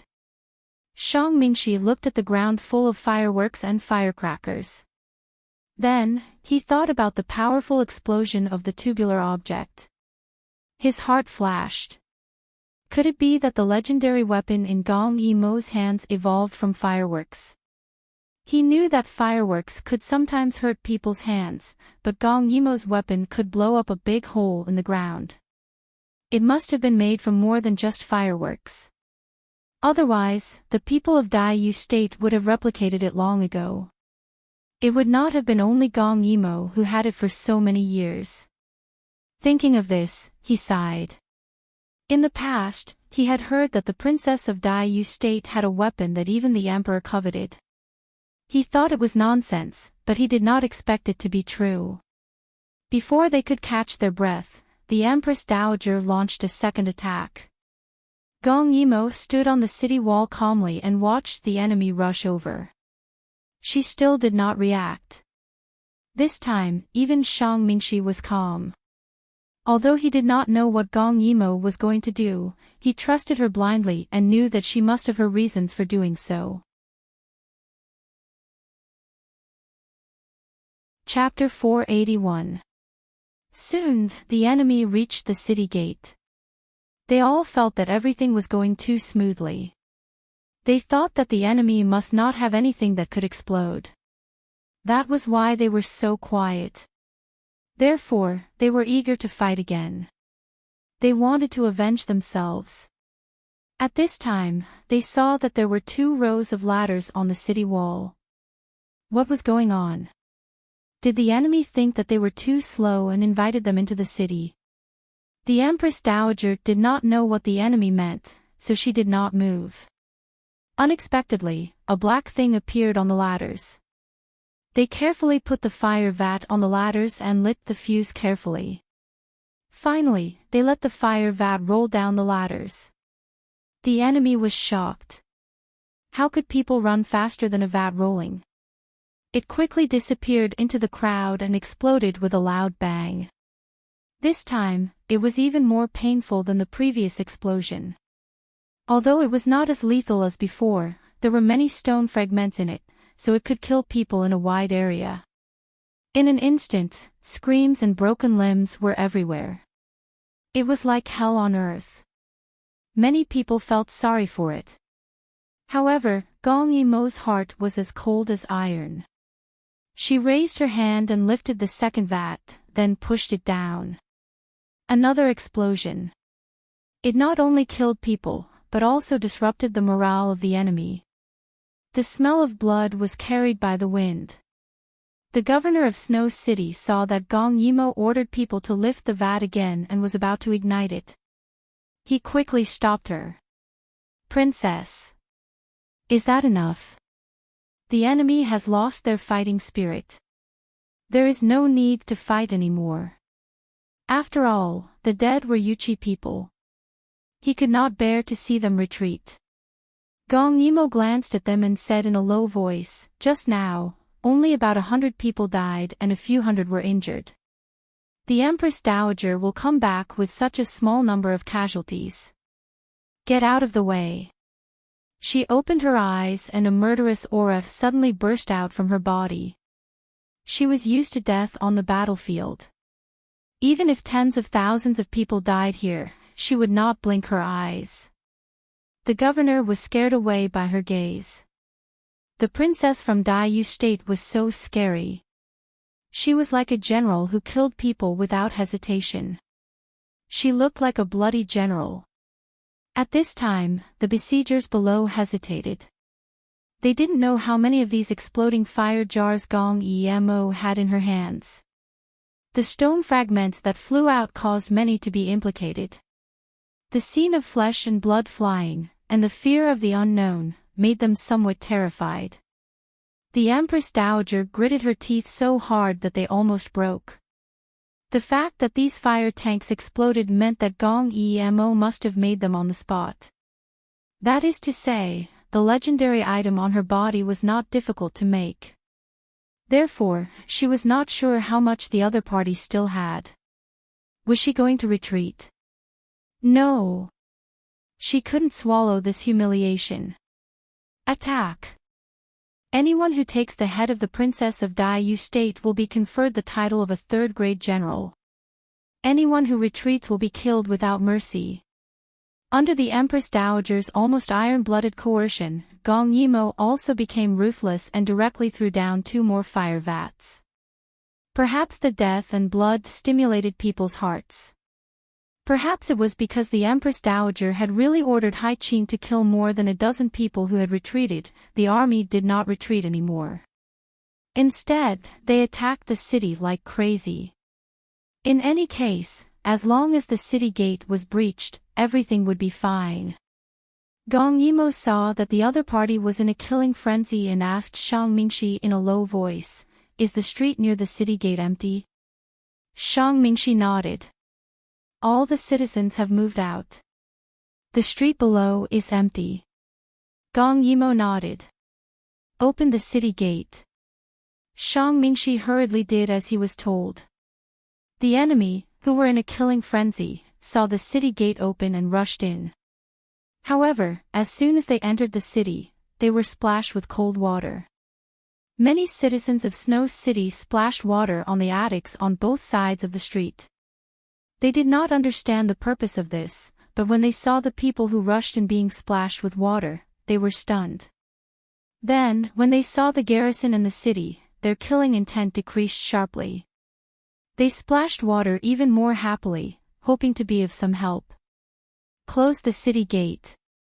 After 3,000 people came in, Gong Yimo ordered the city gate to be closed. Although there were people in the city who tried to stop them, they were no match for the 8,000 soldiers stationed in the city. Outside the city, Gong Yimo threw down 2 more fire vats. Because of the close distance, many people died. Although they were frightened by the attack this time, they could not retreat, because they would also die if they retreated. Gong Yimou ordered Shang Mingxi to defend the city in the traditional way, and then ordered people to go downstairs and throw the bodies of the enemy down from the city gate. Many people who were attacking the city were thrown down from the ladders. However, when they took a closer look, they found that they were the bodies of their own people. Their eyes instantly turned red. When there were many bodies of the enemy piled up at the city gate, Gong Yimou directly broke the oil vats on the left and right of the city gate. The oil flowed down and contaminated the bodies of the enemy. Many people thought that Gong Yimou was going to do something big, so they began to step back and watch. However, Gong Yimou just casually threw a fire stick on the city gate. The fire burned instantly. The oil mixed with the bodies was ignited. Moreover, because the outlet of the oil was too big, the fire burned along the oil column and reached the oil vats. Not only did the 2 oil vats explode, but the 2 vats were also burned. The raging flames were like 2 fire towers. In the middle, there was a layer of fire made of corpses, so that the enemy had no space to advance. This, burning the corpses of their own people. Many people saw that the fire was getting stronger and stronger, and they were a little confused. Bodies were still being thrown down from the city gate. These bodies were the people who had rushed into the city just now.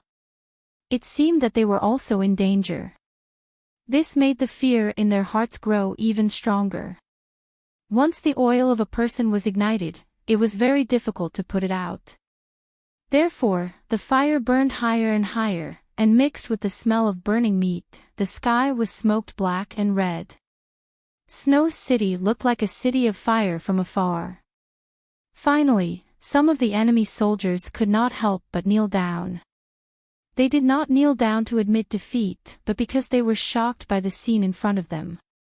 They were beaten black and blue by the volcano piled up by the bodies of their comrades. They were scared by Gong Yimou's strange methods. Their opponent surprised them again and again, and they were caught off guard every time. How could this war continue?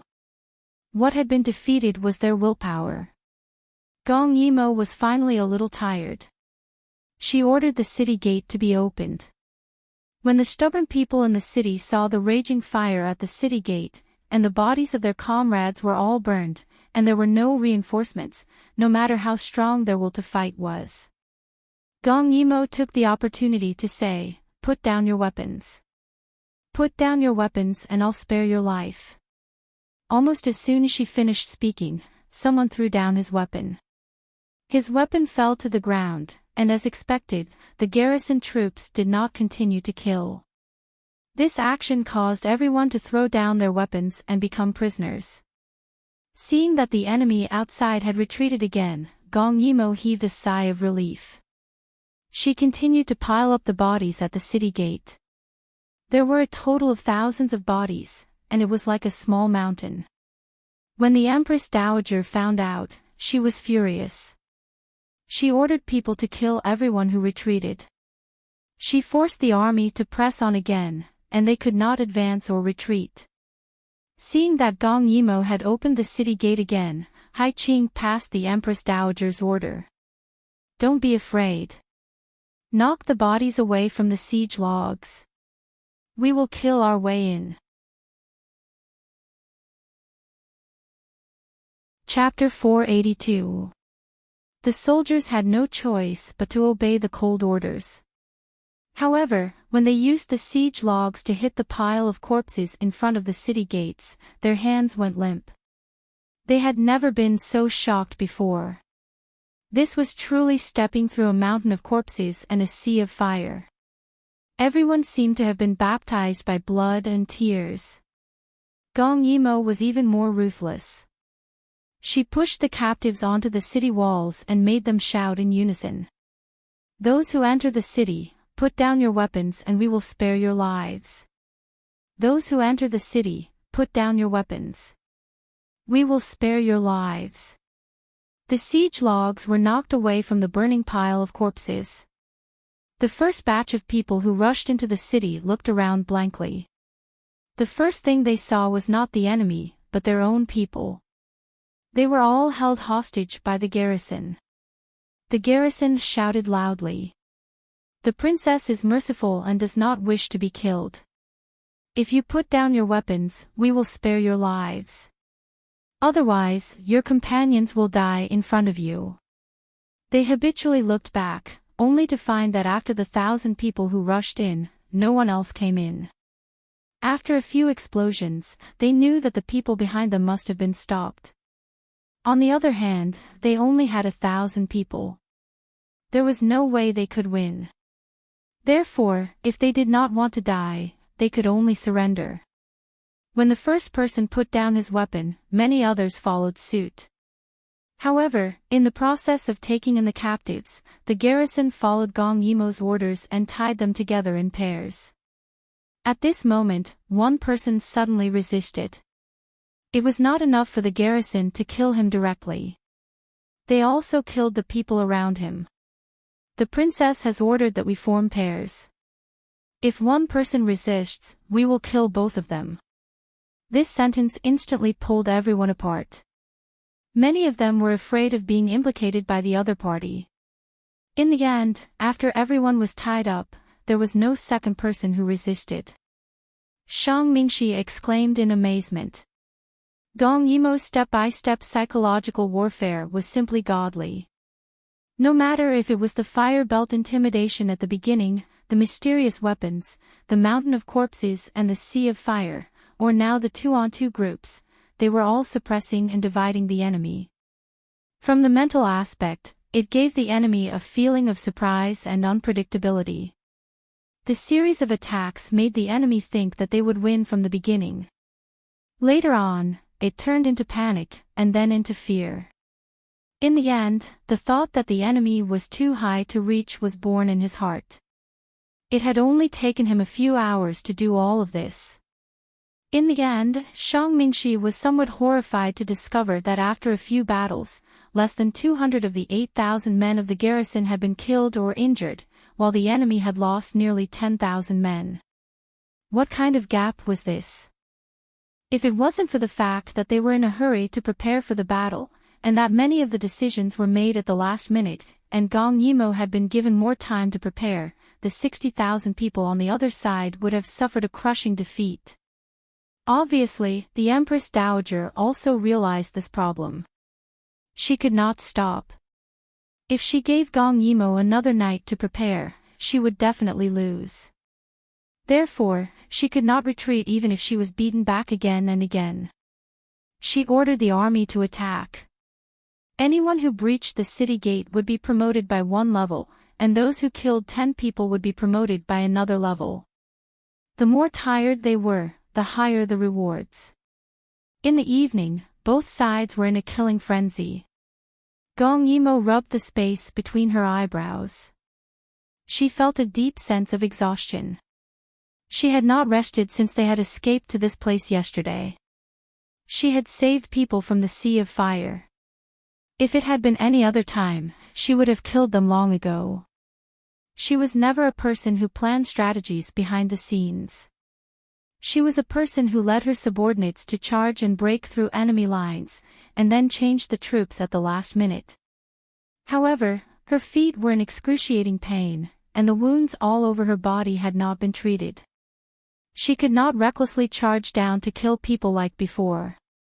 "How many fire vats are left?" Shang Mingxi respectfully replied, 5 more. She closed her eyes, and when she opened them again, she was full of energy again. "Tell the rear to speed up the preparations. If the city gate is lost, immediately activate the second plan. Now, prepare the trebuchets, rolling logs, and boiling water. We are going to fight with force. Shang Mingxi said, "They still have nearly 50,000 people, and we only have 8,000. How can we defeat them with fewer people? Why don't we just retreat?" "No." A shrewd calculation flashed in Gong Yimo's eyes. At least 10,000 people have to be killed before we can retreat. Now, open the city gate. While creating obstacles for the following enemies and controlling the number of people who come in, we have to kill the enemy with all our strength. Send 200 people to throw corpses and pile up the mountain of corpses in front of the city gate again. When it is too difficult to control, put down the broken stone of the city gate to buy time. In short, we have to kill another 10,000 people before we can retreat. Otherwise, she could not guarantee that the follow-up arrangements would be smooth. Yes. Shang Mingxi hurriedly left. The city gate was wide open, and many people rushed in.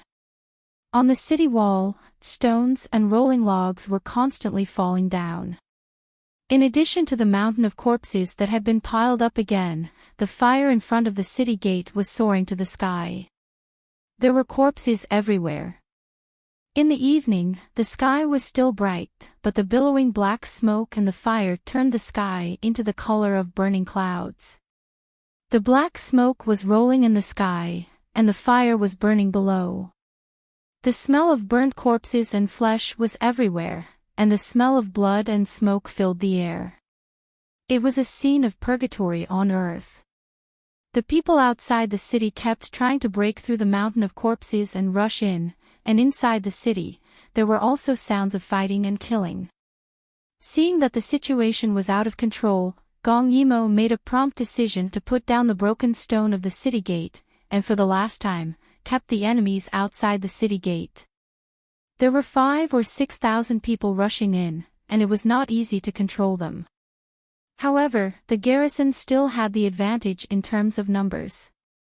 But a broken stone could not stop the enemy. Once the broken stone was broken, the city gate could not be closed again. They could only retreat. Gong Yimo was actively preparing for the battle, and the people in the city were preparing the things that Gong Yimo wanted. She would not lose, no matter what. How could she lose?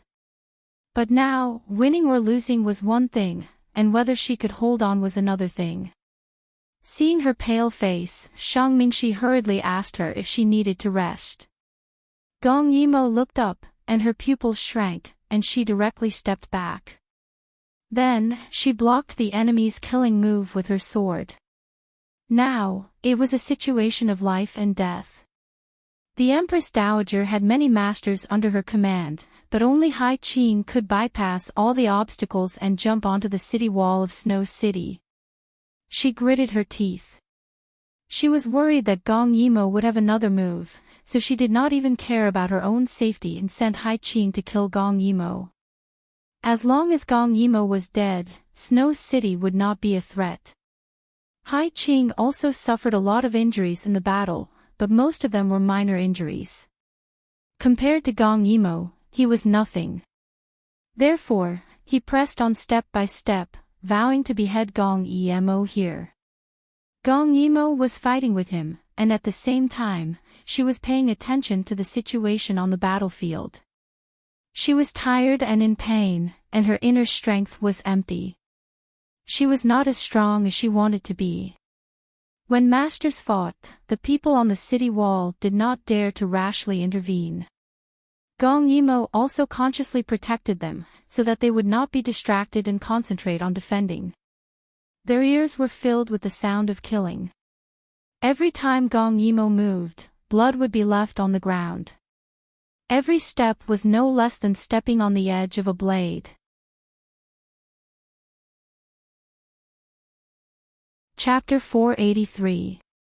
At this moment, she heard the sound of rocks shattering under the city gates.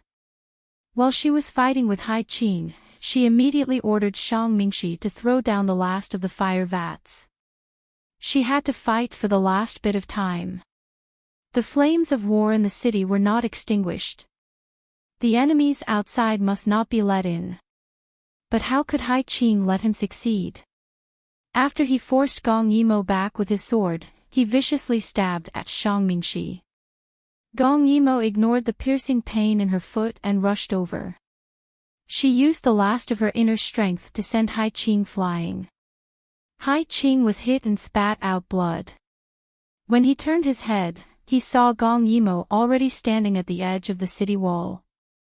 His eyes flashed fiercely, and he quickly threw the sword in his hand at her. Gong Yimo blocked it with her hand, but Hai Qing's sword contained inner strength. Although it was blocked, it still made her wobble and she fell back uncontrollably. Oh no! Gong Yimo's eyes widened. If she was full of inner strength, she would not be afraid at all. Or her foot would not be so painful, and she would not be knocked down by the sword. She kept falling. There were enemies and burning corpses below her. Was she going to die in the hands of these nameless soldiers? Gong Yimo! Shang Mingshi could no longer suppress his fear and shouted from the top of the city wall.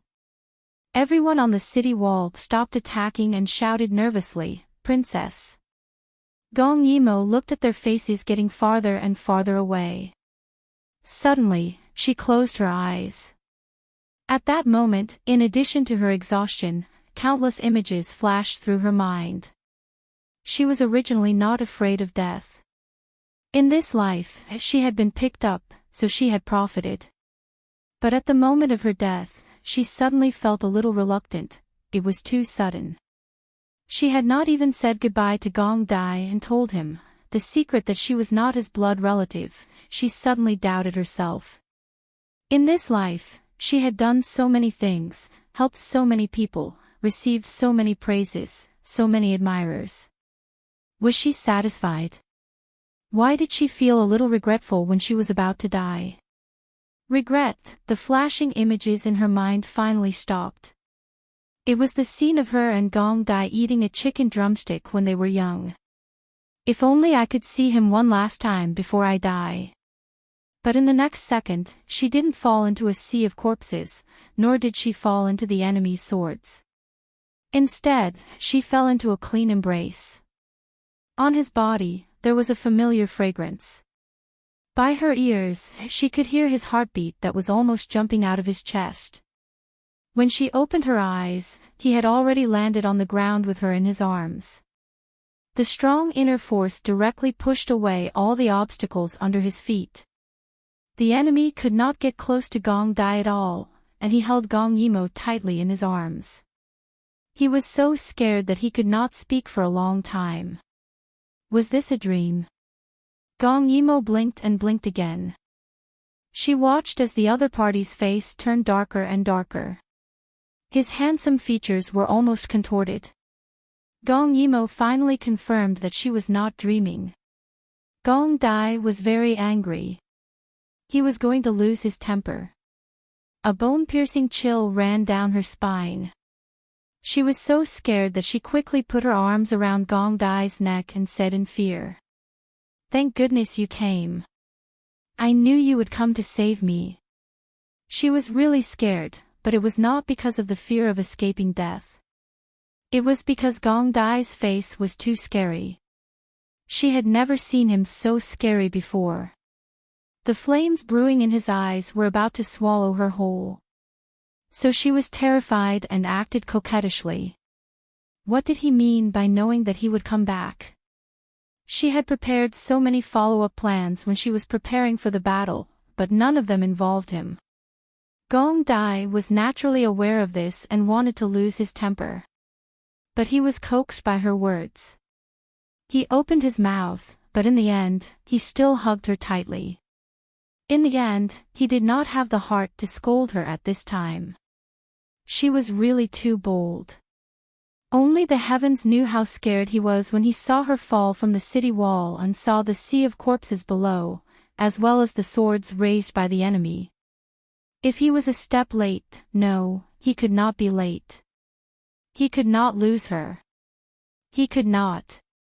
Gong Dai hugged her tightly and smelled the scent of blood on her body.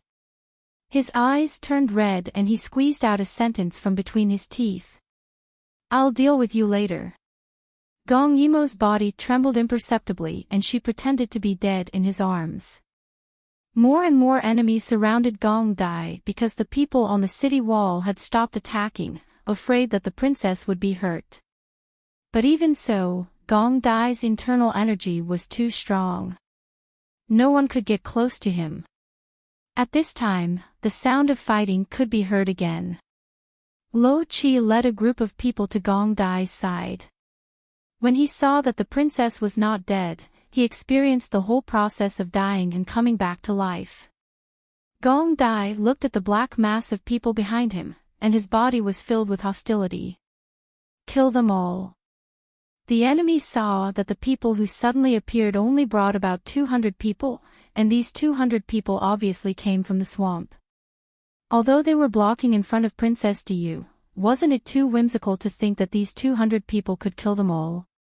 If they killed the princess of Diyu state, they would be promoted to rank 3. So the enemies rubbed their palms and rushed over directly. However, Gong Yimo knew what the tubes on the backs of Lo Chi and the others were. She tugged at Gong Dai's sleeve and whispered to him. Just beat them back. After all, she wanted to kill them all before because they were evenly matched. But now, with Gong Ju's arrival, her combat effectiveness had immediately reversed. She was not worried, so it was fine as long as they were beaten back. Gong Dai did not speak. He was filled with anger at this time. But he could not bear to hurt the royal sister. Only by killing these people could his anger be slightly appeased. Gong Emo saw that the fighting strength of these 200 people was very powerful. They formed a line of defense, and the enemy was forced to retreat. No one could break through the line of defense. So, Gong Dai hugged her. There was no one around except for corpses. This was not the end. These few hundred people forced the enemies to retreat. 50 of them began to retreat, while the rest continued to block the front. The 50 retreating people took out something the size of a bamboo joint from their backs, lit the fuse, and threw it out. Even the distance of the throw was the same. An earth-shattering explosion sounded. With this, a vacuum was created in the midst of the surging enemies. Blood and flesh flew everywhere. In an instant, thousands of people died. Cries of agony filled the sky. This was not a small fight like Gong Emo's. 50 bombs exploded at the same time, and the sound was earth-shattering. The scene of a meat grinder instantly made the enemies lose their morale.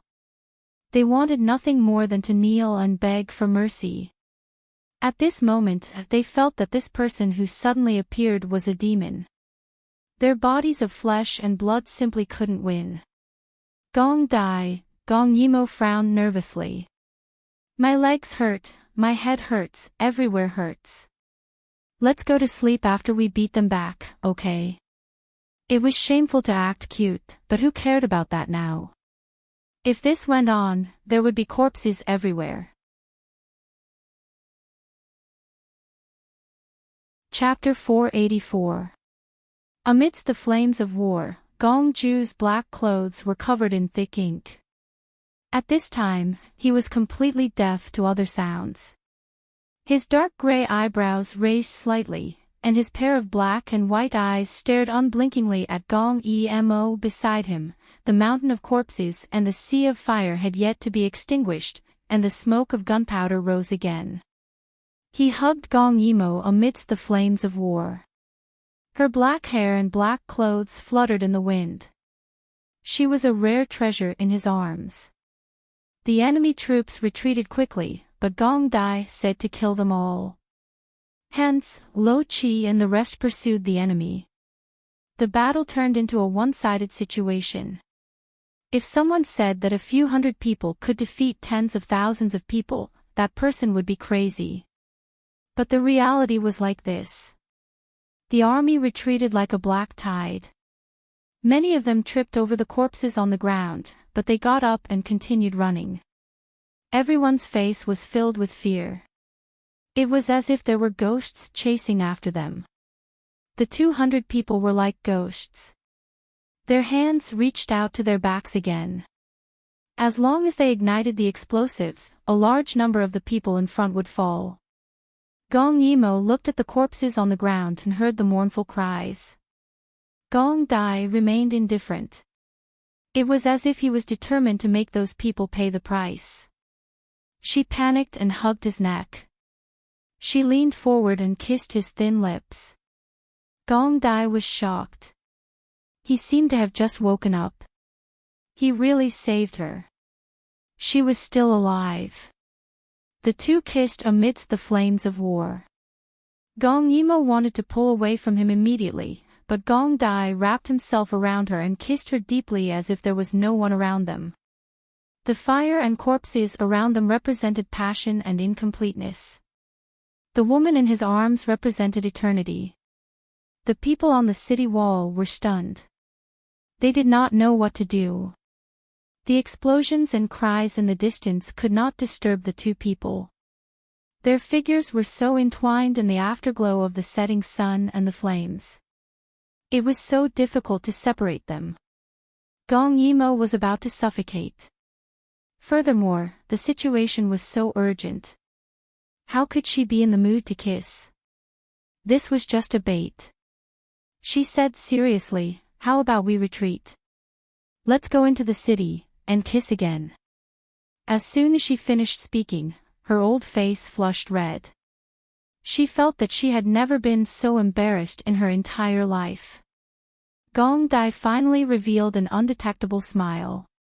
He raised his hand and Lo Qi received the order and quickly retreated. The entire movement was neat and uniform. In just a moment, those aggressive people had already disappeared.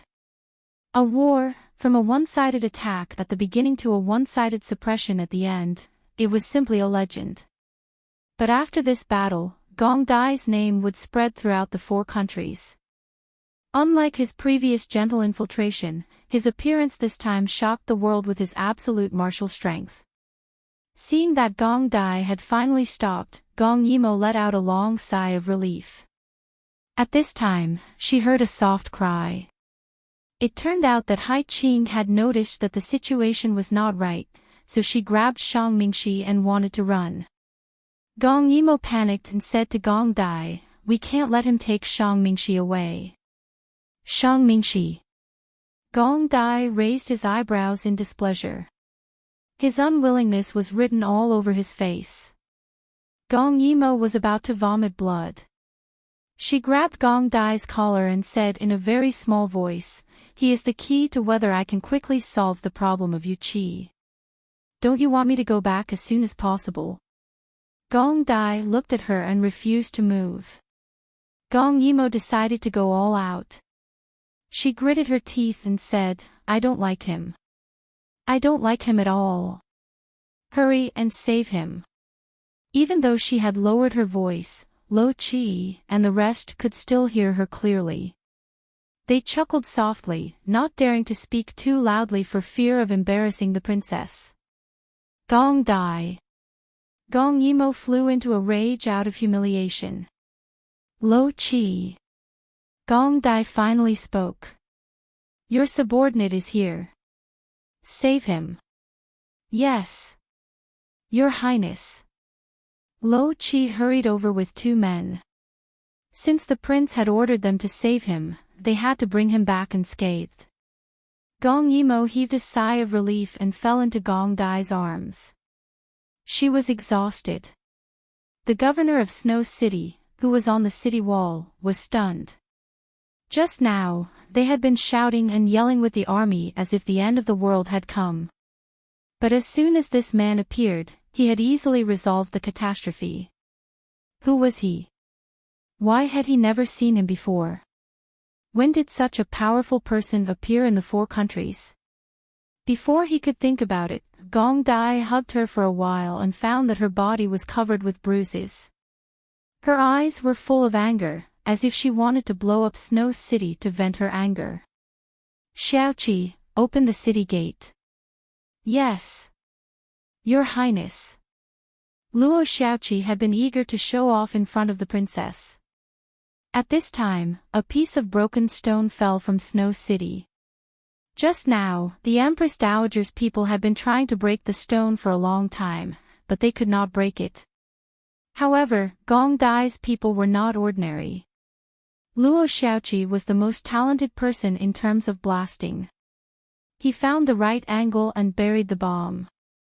With a loud bang, the people on the city wall were scared out of their wits. They were afraid that they would be smashed into pieces like the flesh and blood that flew up just now.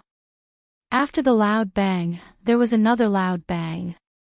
The broken stone that they had failed to break with the cost of countless people's lives just now collapsed. Everyone stepped back.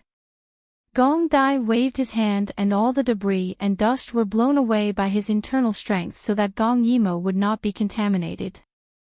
When the broken stone fell, the people inside were not distracted. They even thought that the Empress Dowager's people had broken in. Luo Xiaoqi saw this and quickly stepped forward. He gathered his qi in his dantian and shouted. "People inside, listen up. Empress Dowager Yu Qi has been defeated. Those who lay down their weapons will be spared." What? The Empress Dowager was defeated. How was this possible? But when they looked back, there were fire and corpses outside the city wall. It was really quiet. Could it be that the Empress Dowager was really defeated? At this time, the governor of Xueqing hurriedly ran down the stairs and followed Gong Ju. My lord! He didn't know how to address Gong Dai, so he compromised and called him lord. Gong Dai frowned slightly. "Keep your voice down." The governor was stunned. When he came to himself, he found that the princess in his arms had fallen asleep. The people in the city were still shouting and killing. How could she fall asleep so peacefully? "I want a quiet place for her to rest." The governor nodded repeatedly. "Go to the governor's mansion. No one will disturb you." But he regretted it after saying that. These people were still fighting. How could they pass through the tens of thousands of people who were crazy about killing? Gong Dai also saw that Luo Xiaoqi's roar had no effect on these crazy people. He frowned and a cold light flashed in his eyes. If these people didn't know what was good for them, he didn't mind slaughtering the whole city to vent his anger.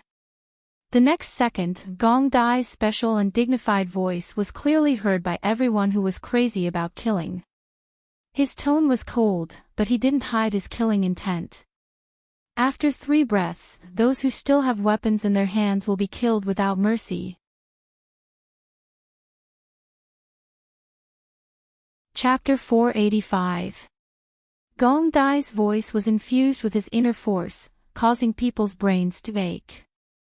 There was a moment of hesitation in the scene of tens of thousands of people fighting each other. However, Gong Dai had already walked in with Gong Yimo in his arms. The prefect gritted his teeth and followed behind with his men. Gong Dai's men walked at the back with an imposing aura. Perhaps it was because Gong Dai's murderous aura was too strong, or perhaps it was because his words did not distinguish between friend and foe. These people were hesitant when they fought. When Gong Dai walked past, if there were still people who did not stop, Gong Dai did not even need to make a move. Those people were killed by the men in black behind Gong Dai without distinguishing friend from foe. Their heads were chopped off and blood spurted high into the air. Everyone was shocked by this team of close to 200 people. Murderous aura. Although they were few in number, their eyes were bright and they were dressed in black. They were like a black sword that pierced into the chaotic battle of tens of thousands of people. Their footsteps were uniform and it was so silent that it made people feel terrified.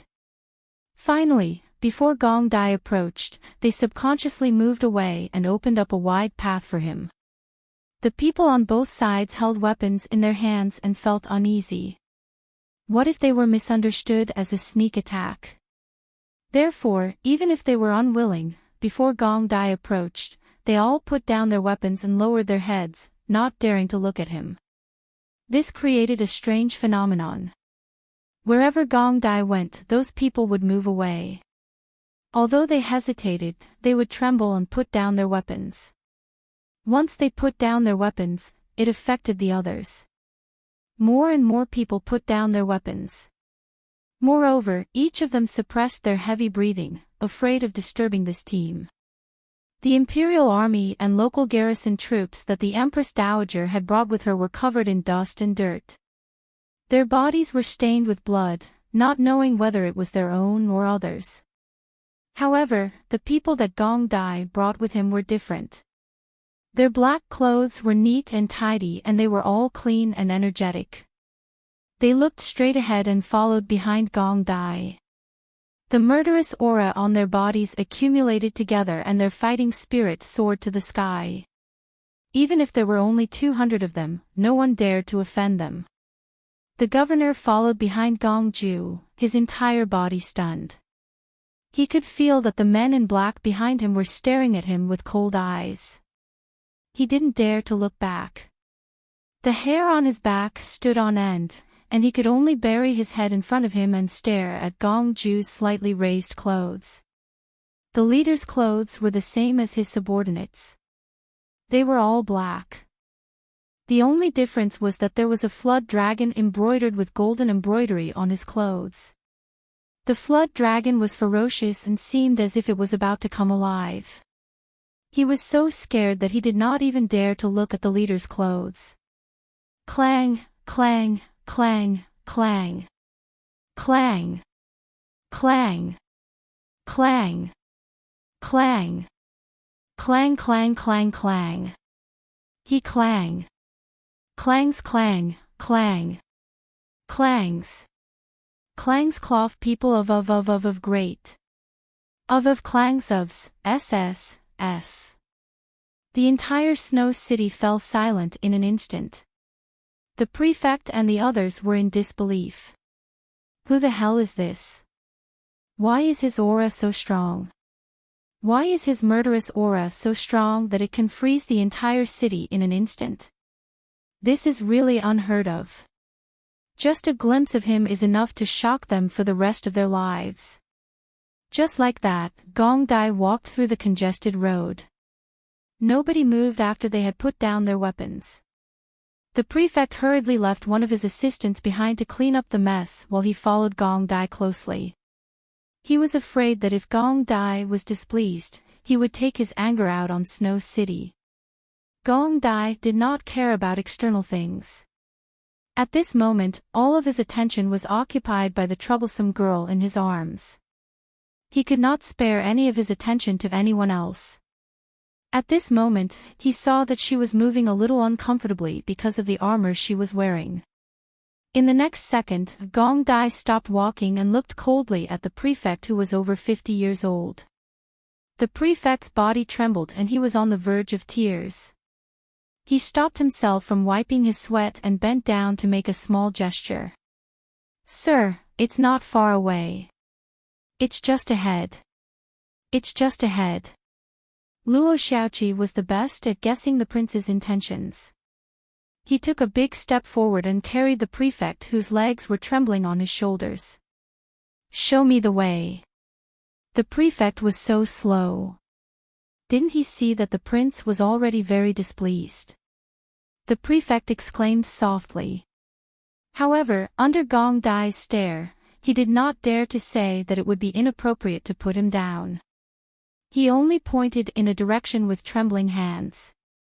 Luo Xiaoqi carried him quickly and left. The procession sped up immediately.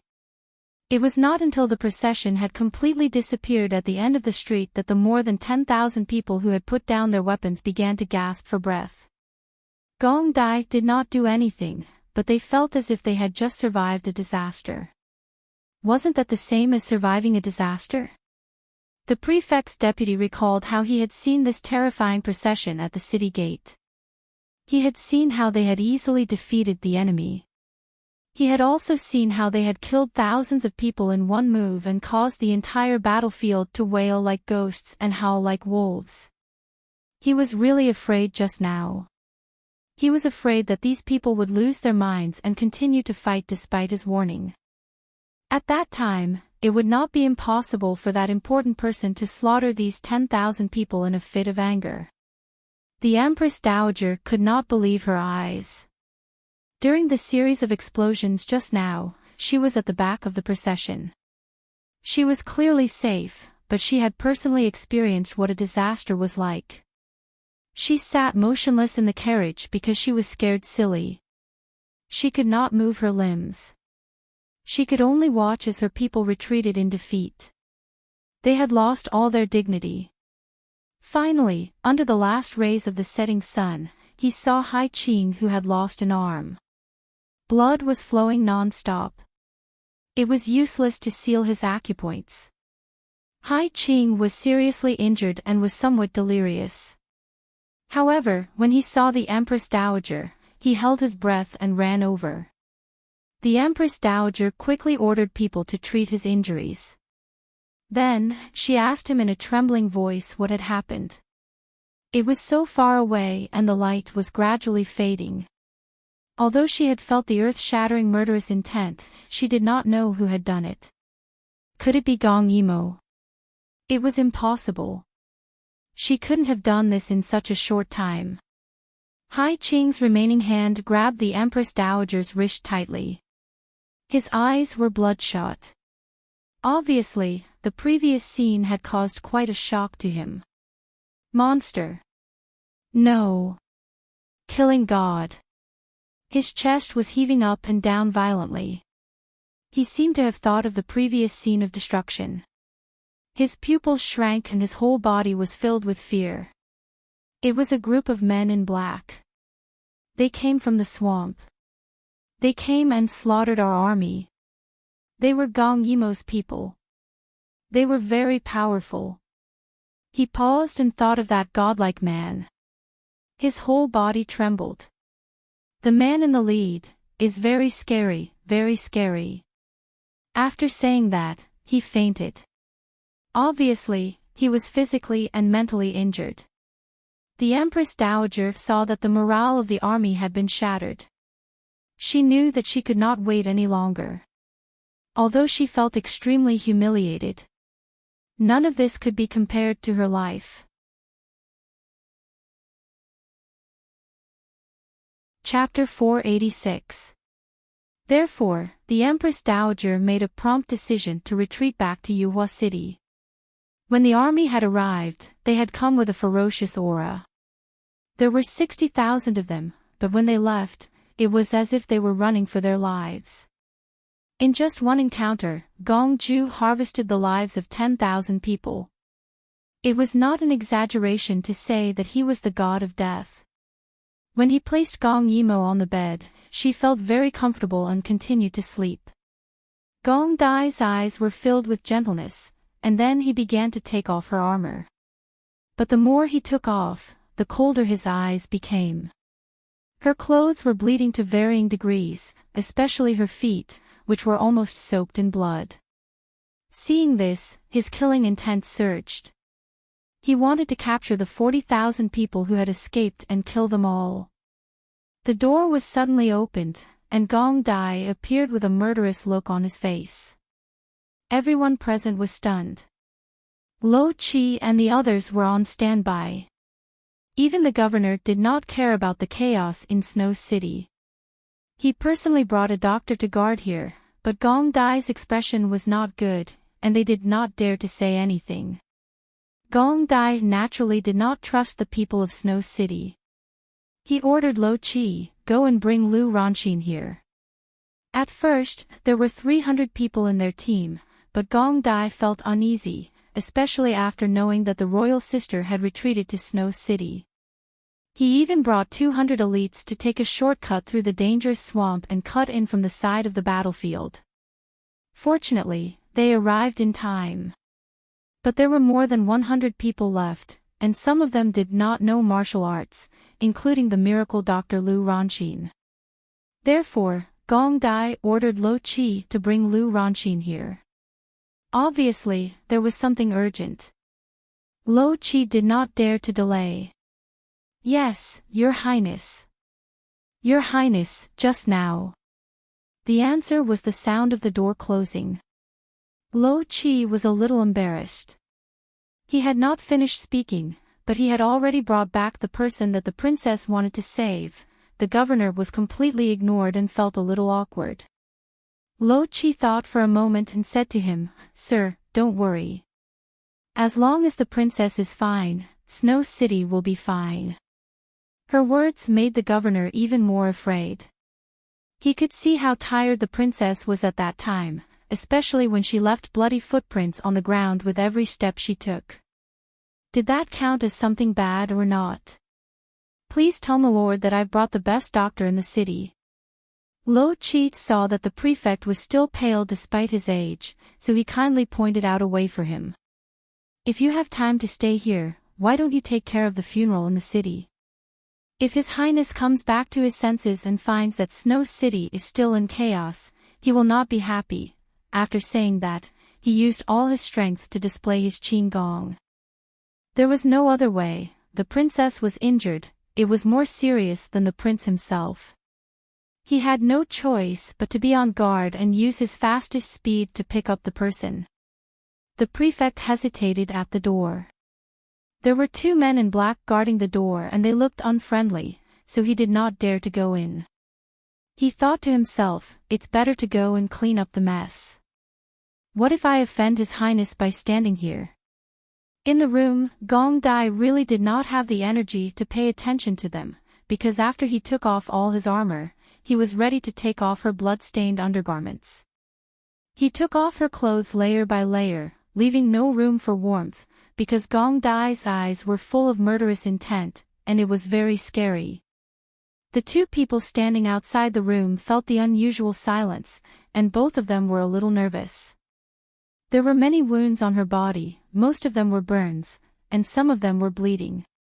She looked very hideous, but none of these could compare to her feet. Her feet were almost crippled. Gong Dai looked at the pair of stockings and did not know how to take them off. Gong Yimo had been very quiet, allowing him to do whatever he wanted. Occasionally, when the fabric of her clothes was peeled off, her body would suddenly tremble, and she would let out 2 soft moans, making Gong Dai's movements even gentler. However, he really did not know where to start with her feet. But if he covered them like this, it would be even worse for the wounds, so he bit his lower lip, endured the pain, and removed the stockings. Walking out of the sea of fire looked easy, even if she used water to pave the way. The heat of the water vapor was not inferior to the fire, so her feet were injured to such an extent. It was really difficult for her to walk from Yuhua City to Snow City. Every step was a heart-wrenching pain. Gong Dai used a pair of scissors and carefully cut open the stockings. Sure enough, the flesh was already connected to the stockings. He carefully sprinkled the top-quality wound medicine, then cut the stockings bit by bit, and tore them off bit by bit.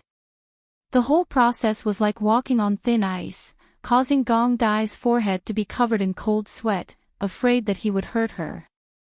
It would definitely hurt, but Gong Yimo was really too tired. Her inner strength was exhausted, she was injured, she was exhausted, she was preparing for war, she was exhausted from running for her life, and she did not sleep for an entire night. All of these made her numb to the pain. Even if it was very painful, she could still go back to sleep after a few moans. Seeing this, Gong Dai's heart ached, and he wanted to beat her up, but how could he bear to do it? His royal sister was always like this, doing everything with all her might, not thinking about whether it would hurt or if she could do it. She must have thought that she could do it, so she pushed herself to her limits. What he did not know was that this was a habit that Gong Yimo had developed in her previous life, because on the battlefield, no one could save you, only you could save yourself. So she had never relied on anyone, there was only victory or death on the battlefield. She would definitely choose to win, although she would still die in the end.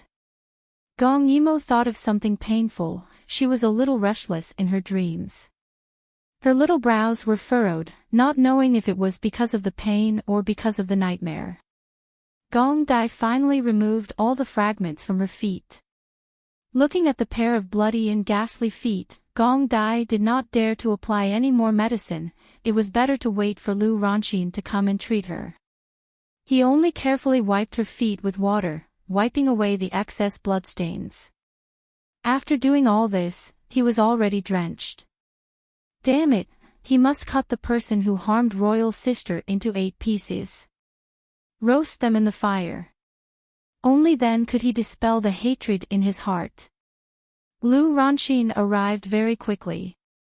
Lo Qi was in a rush and had no choice but to offend him, so he was carried all the way here.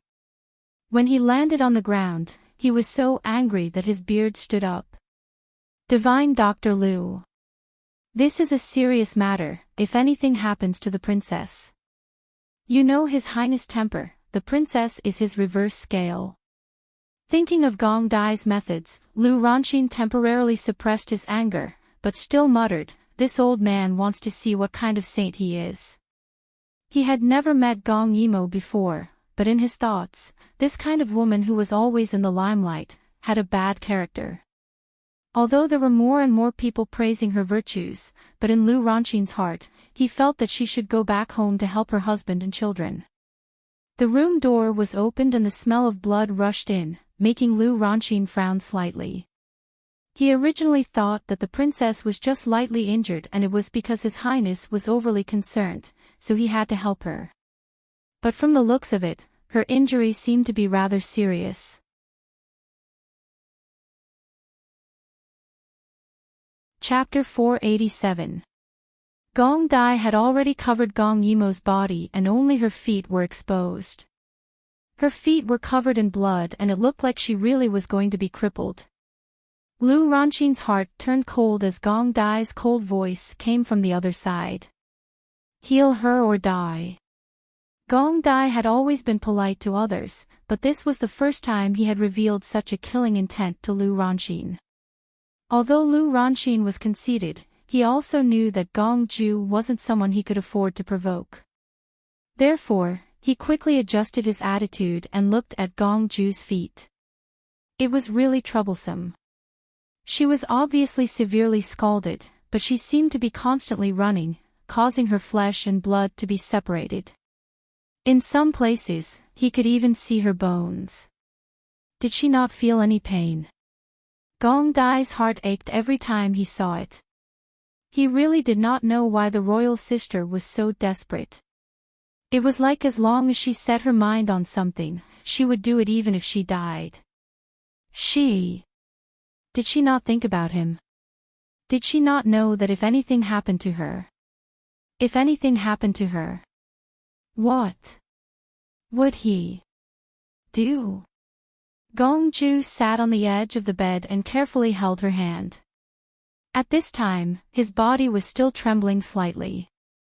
As soon as he thought about what could happen to her, his heart felt as if it was being squeezed by something, and even breathing became laborious. Lu Ranxin watched from the side and became even gentler. He had been a bit disrespectful to this princess, but now it seemed like she was His Highness' treasure and he could not offend her. In her dreams, Gong Yimo felt someone apply cold ointment on her feet. The pain lessened and she let out a sigh of comfort. Her brows finally relaxed and Gong Dai's heart also relaxed. Lu Ranxin softly said, "The princess' feet are seriously injured and almost crippled. But give this old man some time and I can guarantee that the princess will recover." Gong Dai nodded. After a fierce struggle in his heart, he still pulled up Gong Yimo's blanket, "See no evil." Before the snow-white skin was exposed, Lu Ranxin was shocked and quickly turned his head.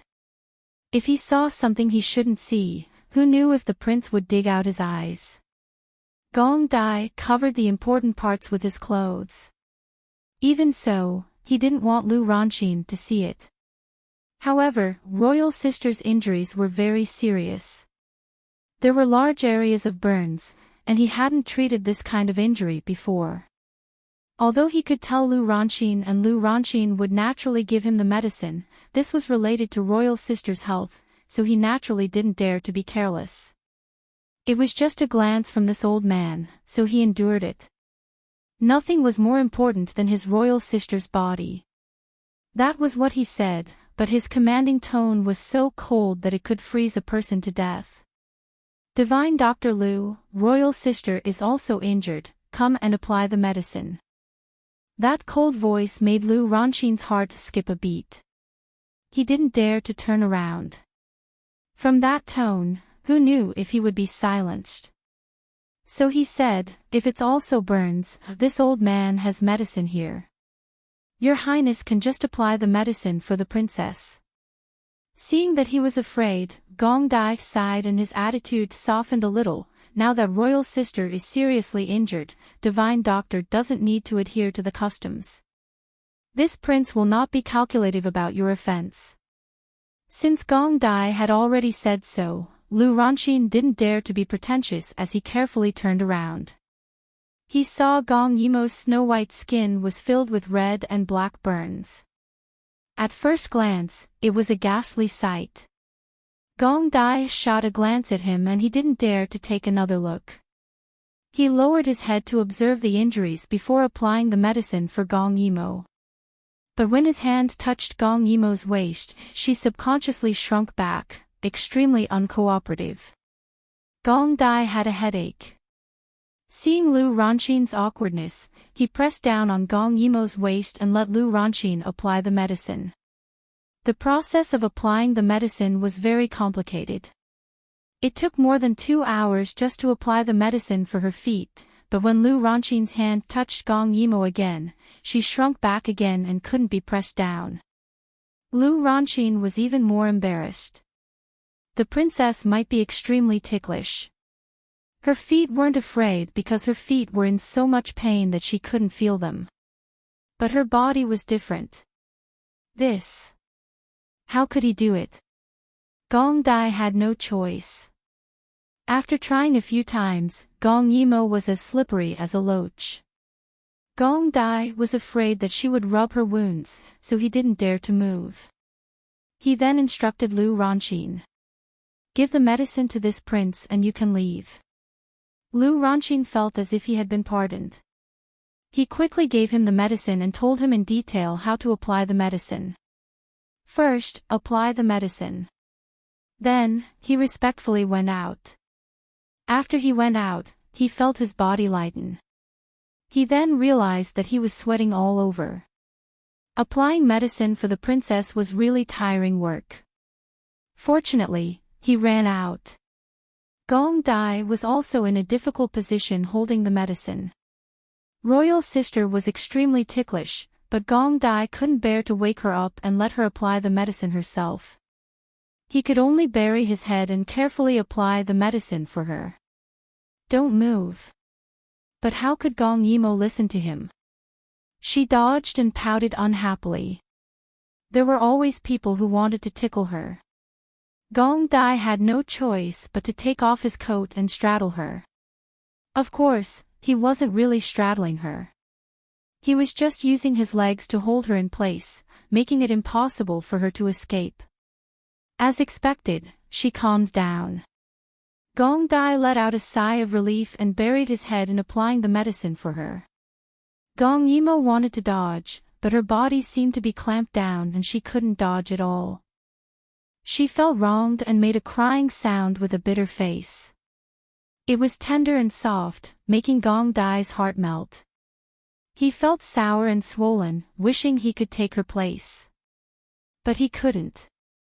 Moreover, with royal sister making such sounds, those who didn't know would think that she was being ravaged. Not to mention anything else, the 2 young men in front of the door thought that they had heard something that was not suitable for children. They kept a straight face and pretended they hadn't heard anything. Gong Dai's forehead was covered in sweat. He felt that the person beneath him was really torturous. But he couldn't not apply the medicine, so he forced himself to harden his heart. Ignoring her resistance, he applied the medicine for her. It was a good thing that once the medicine was applied, it would quickly seep into the bottom layer of the skin. Otherwise, with how uncooperative she was, who knew how much would be rubbed off? After wasting more than 2 hours, Gong Dai was finally done applying the medicine. This feeling was more tiring than fighting a war. Gong Yimo saw that no one came to disturb her and she could sleep peacefully. Who knew that a slightly cold hand would touch her face again? She clearly wanted to avoid it, but in her daze, she seemed to feel a kind of intimate attachment. She didn't avoid it, but instead, she rubbed against his palm like a docile cat. Gong Dai's brows instantly became as gentle as water. The warmth from his palm warmed his heart as well. It even felt a little surreal. In these 3 months, they really didn't spend much time together. Gong Yimou's leg was still bleeding, but it was much better than before. Because the injury was too serious, they couldn't bandage it yet, so they could only apply the medicine first. For some reason, Gong Ju suddenly remembered the small half of the map. It was said that only the pure blood of the Snow clan could make the veins on the map appear.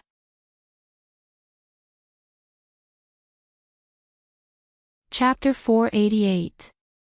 This matter was originally very urgent, but when he saw that Royal's sister was injured, he did not think about it at all. But now that he had calmed down, his restless heart started to boil again.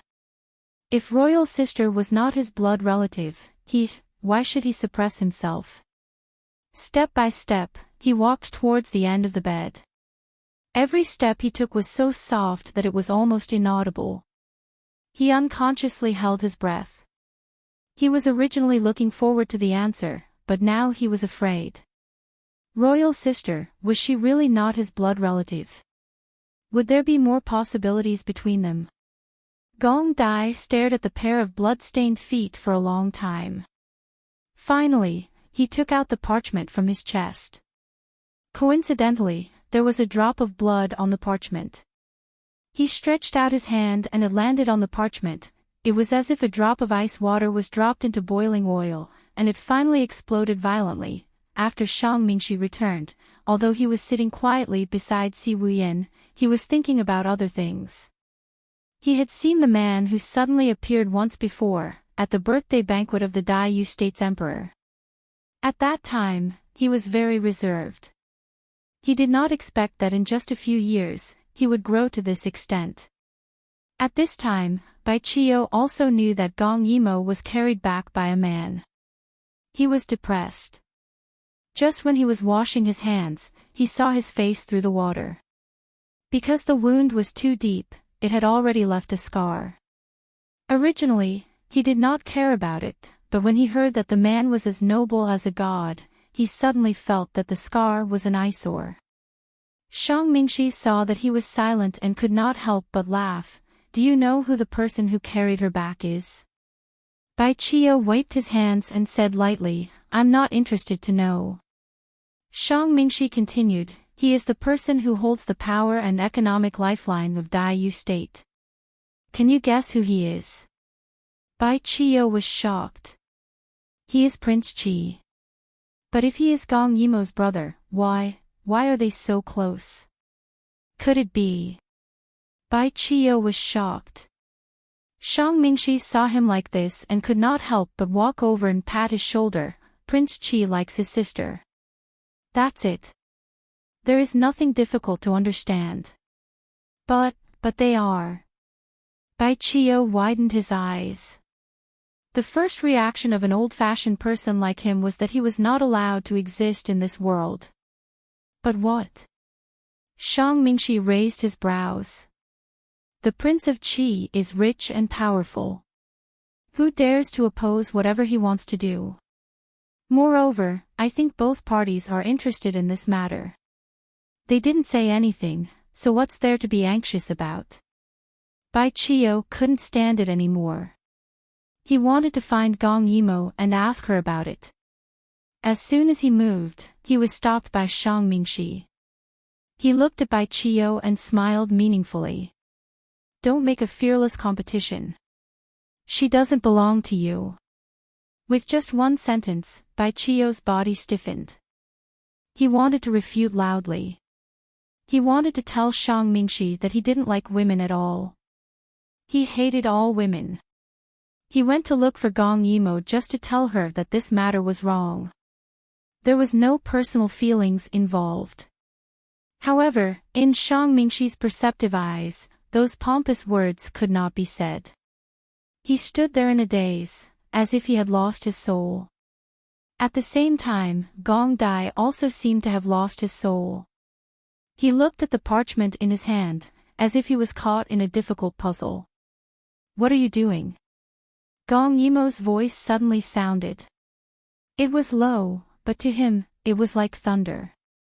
He subconsciously put the parchment back into his arms. "You woke up." Gong Dai didn't know what kind of mood he should use to face her. He stood there, but he didn't go forward immediately. Gong Yimo felt a little strange. Her head was still dizzy, but she stretched out her hand to him. Gong Dai then went forward and held her hand. Gong Yimo sighed.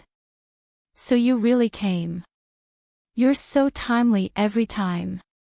You're like my guardian angel." Gong Yimo's mouth was very sweet. She was thinking about something in her heart. She was afraid that Gong Dai would settle accounts with her.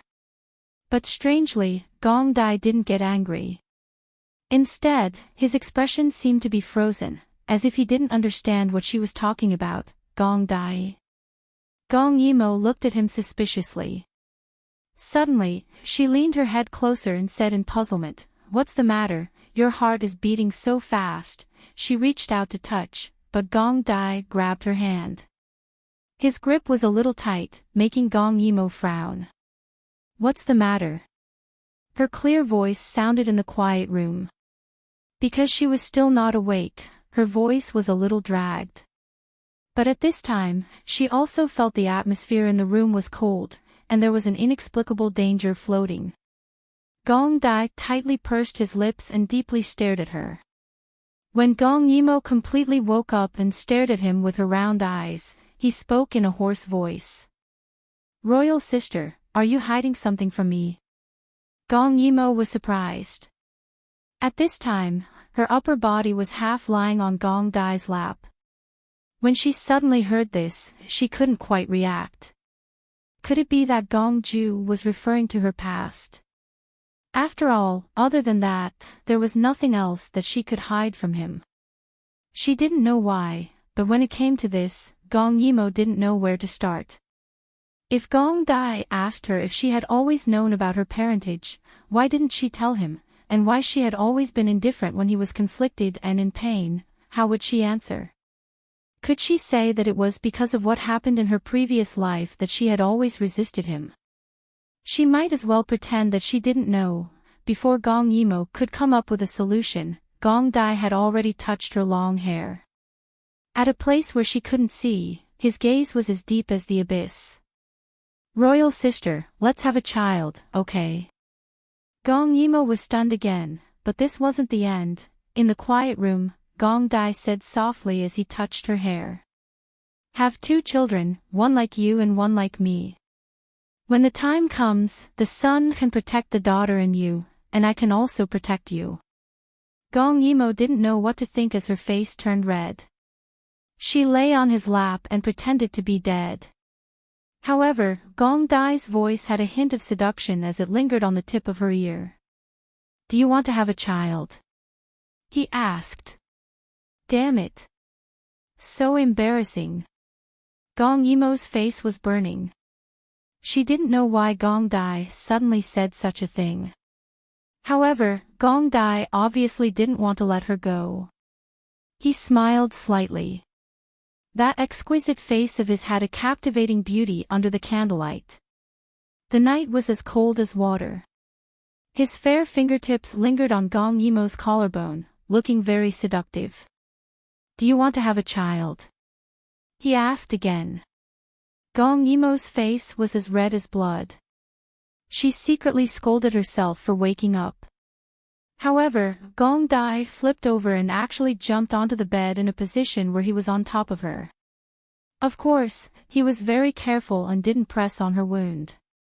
Instead, he lifted her chin and forced her to look into his eyes. Under the candlelight, there seemed to be stars dancing in her wide-open eyes. They were moist and made one want to take a bite out of them. Give birth. Momo.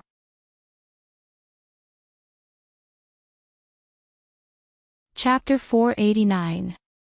Give. give birth to your sister. Gong Yimo had just uttered a word when she was kissed by Gong Dai in an extremely overbearing manner. He didn't know why his heart was beating so fast. His kiss was also very urgent, making Gong Yimo feel dizzy and breathless. She looked at the dark sky and saw that there was only a single lamp in the room. In this dark and windy night, the two people kissing on the bed was a very dangerous thing. Gong Dai bit her lips, and she hissed softly. Their lips and teeth touched, and she heard Gong Dai say in a low and hoarse voice that made her heart beat faster. Momo, you're not focused. Gong Yimo swallowed her saliva. She only felt that the person in front of her was like a demon, making her drool. His black hair was entangled with hers, and his perfect and delicate face was half bright and half dark in the flickering candlelight, highlighting the delicate outline of his face. He was like a seductive demon. He raised his hand to touch her face, and the light penetrated his fingertips. Every knuckle was inconceivably beautiful. His eyes were dark, and in the darkness there seemed to be an undercurrent surging. Gong Yimo was bewitched. Before his fingertips fell on her face, she hooked her arms around his neck, propped up her upper body, and kissed his lips. In the next second, Gong Dai's hand slid from the side of her face to the back of her head. He pressed her down and entangled her deeply with him. Gong Yimo cried out, and in an instant all of her reason collapsed. This scene was very dangerous. Gong Dai panted and let go of her. If he didn't let go, this seductress would seduce him until he lost his reason. Gong Yimo smiled sweetly. Because she was lying down, Gong Dai could see every expression on her face with the help of the candlelight. Her eyes were moist, and her white teeth were exposed. Her smile was a bit mischievous, but when she blinked, it was very seductive. How is it, Gong Xiaojue? Are you satisfied with my enthusiasm? Gong Dai's right hand, which had been supporting himself on the bed, suddenly grasped the quilt tightly. This demoness was seducing him. She knew that he wouldn't force himself on her since she was injured, so she seduced him. Seeing that Gong Dai was restraining himself from speaking, Gong Yimo's anger grew. Her hand slipped into his lapel, but was caught by Gong Dai's left hand in time. Mo, do you know what you're doing? His tone was very dangerous. Although he was trying his best to suppress his breathing, it was obvious that his breathing was unstable. Gong Yimo stared at him without blinking. Then, her gaze followed the tip of his nose, his chin, his collarbone, and slowly moved down. That teasing gaze seemed to actually scratch Gong Dai's body. His heart suddenly tightened, and he couldn't help but hold his breath. I know. Her voice was as soft as a kitten's. On the bed, there was an indescribable seduction. She placed her elbows on the bed and raised her head to bite his earlobe. As expected, his body trembled. He seemed to be on the verge of collapse. I've said it before, the next time I see you, I'll be with you. She whispered in his ear. Royal sister. Gong Dai suddenly shouted in a low voice. He directly sealed the lips of this torturous little demoness, and fiercely pressed her back onto the bed. Gong Yimo let out a low cry and was completely swallowed by him. Both of them were very nervous. A feeling of excitement and panic made them forget to control themselves.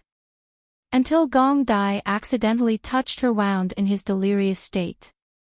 Gong Yimo let out a cry and woke Gong Dai up. At this moment, his eyes were red and it was obvious that he had lost his rationality.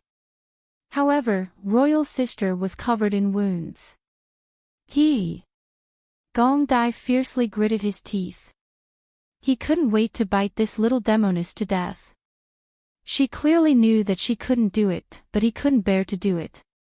His heart ached for her even when she frowned, so how could he bear to hurt her? He couldn't wait any longer. If he stayed any longer, he was afraid that he wouldn't be able to control himself. Gong Dai glanced at Gong Yimo again and was ready to go out.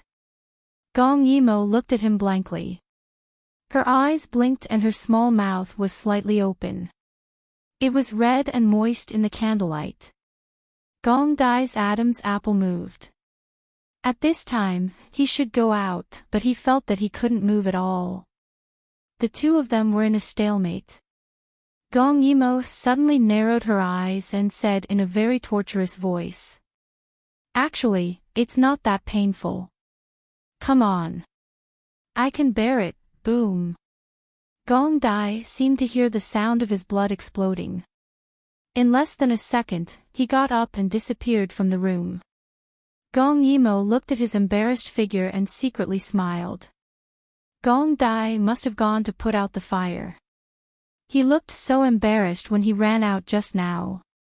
It was really a rare sight to see the regent in such an embarrassing state. But although she secretly smiled, Gong Yimo still felt relieved in her heart. She had a premonition that Gong Dai seemed to have already known about her past. And he was so smart. He must have guessed that she already knew about it from some of the things she occasionally said. Then it was a bit of a headache. How was she going to explain that she always knew about her past, but still used this matter to force him to give up? He would think that she did this because she hated him very much, right? Moreover, later on, they were clearly in love with each other. Why didn't she tell him about this matter? Did it prove that her love for him was fake? Gong Yimo pondered. If she was Gong Dai, she would definitely think so. But, Gong Yimo sighed. He didn't experience the things in his previous life, so it was meaningless to talk about it. But how could she, as a person who had experienced it personally, be indifferent? If she pretended that she didn't know about this matter, with Gong Dai's attentiveness to her, after he knew about this matter, and then thinking about what she said in the past, would he believe that she didn't know? Gong Yimo had a headache, so she forced Gong Dai to go away and think of a countermeasure. And Gong Dai was also practicing at this time. Sweat poured down like rain, using this to dissipate the heat in his heart. At the last moment, he suddenly thought of something that was bothering him in his heart. The heat in his heart cooled down, and he even felt a bit of heartache. Royal sister's blood could be merged into the map. That meant that she was really from the Snow clan, and not his blood relative.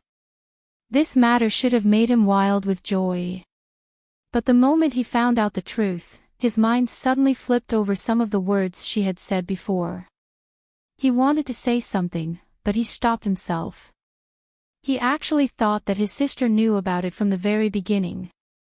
This thought was too frightening. If she had known about her identity from the start, then how much did she hate him? So even if he was in so much pain, she still refused to tell him the truth. He thought that they had already reached a point where they were mutually in love, but she had held back several times when she wanted to say something. Why was that? Was it because he didn't do enough, or she didn't like him? Gong Dai never thought that one day he would fall into this kind of mess. He didn't know that when a person fell into the web of love, even the most decisive person would think left and right because of a little change, tossing and turning restlessly. He felt pain, as if his internal organs were tangled together by a fine needle and thread. He felt that he was thinking too much. Maybe Royal Sister didn't know.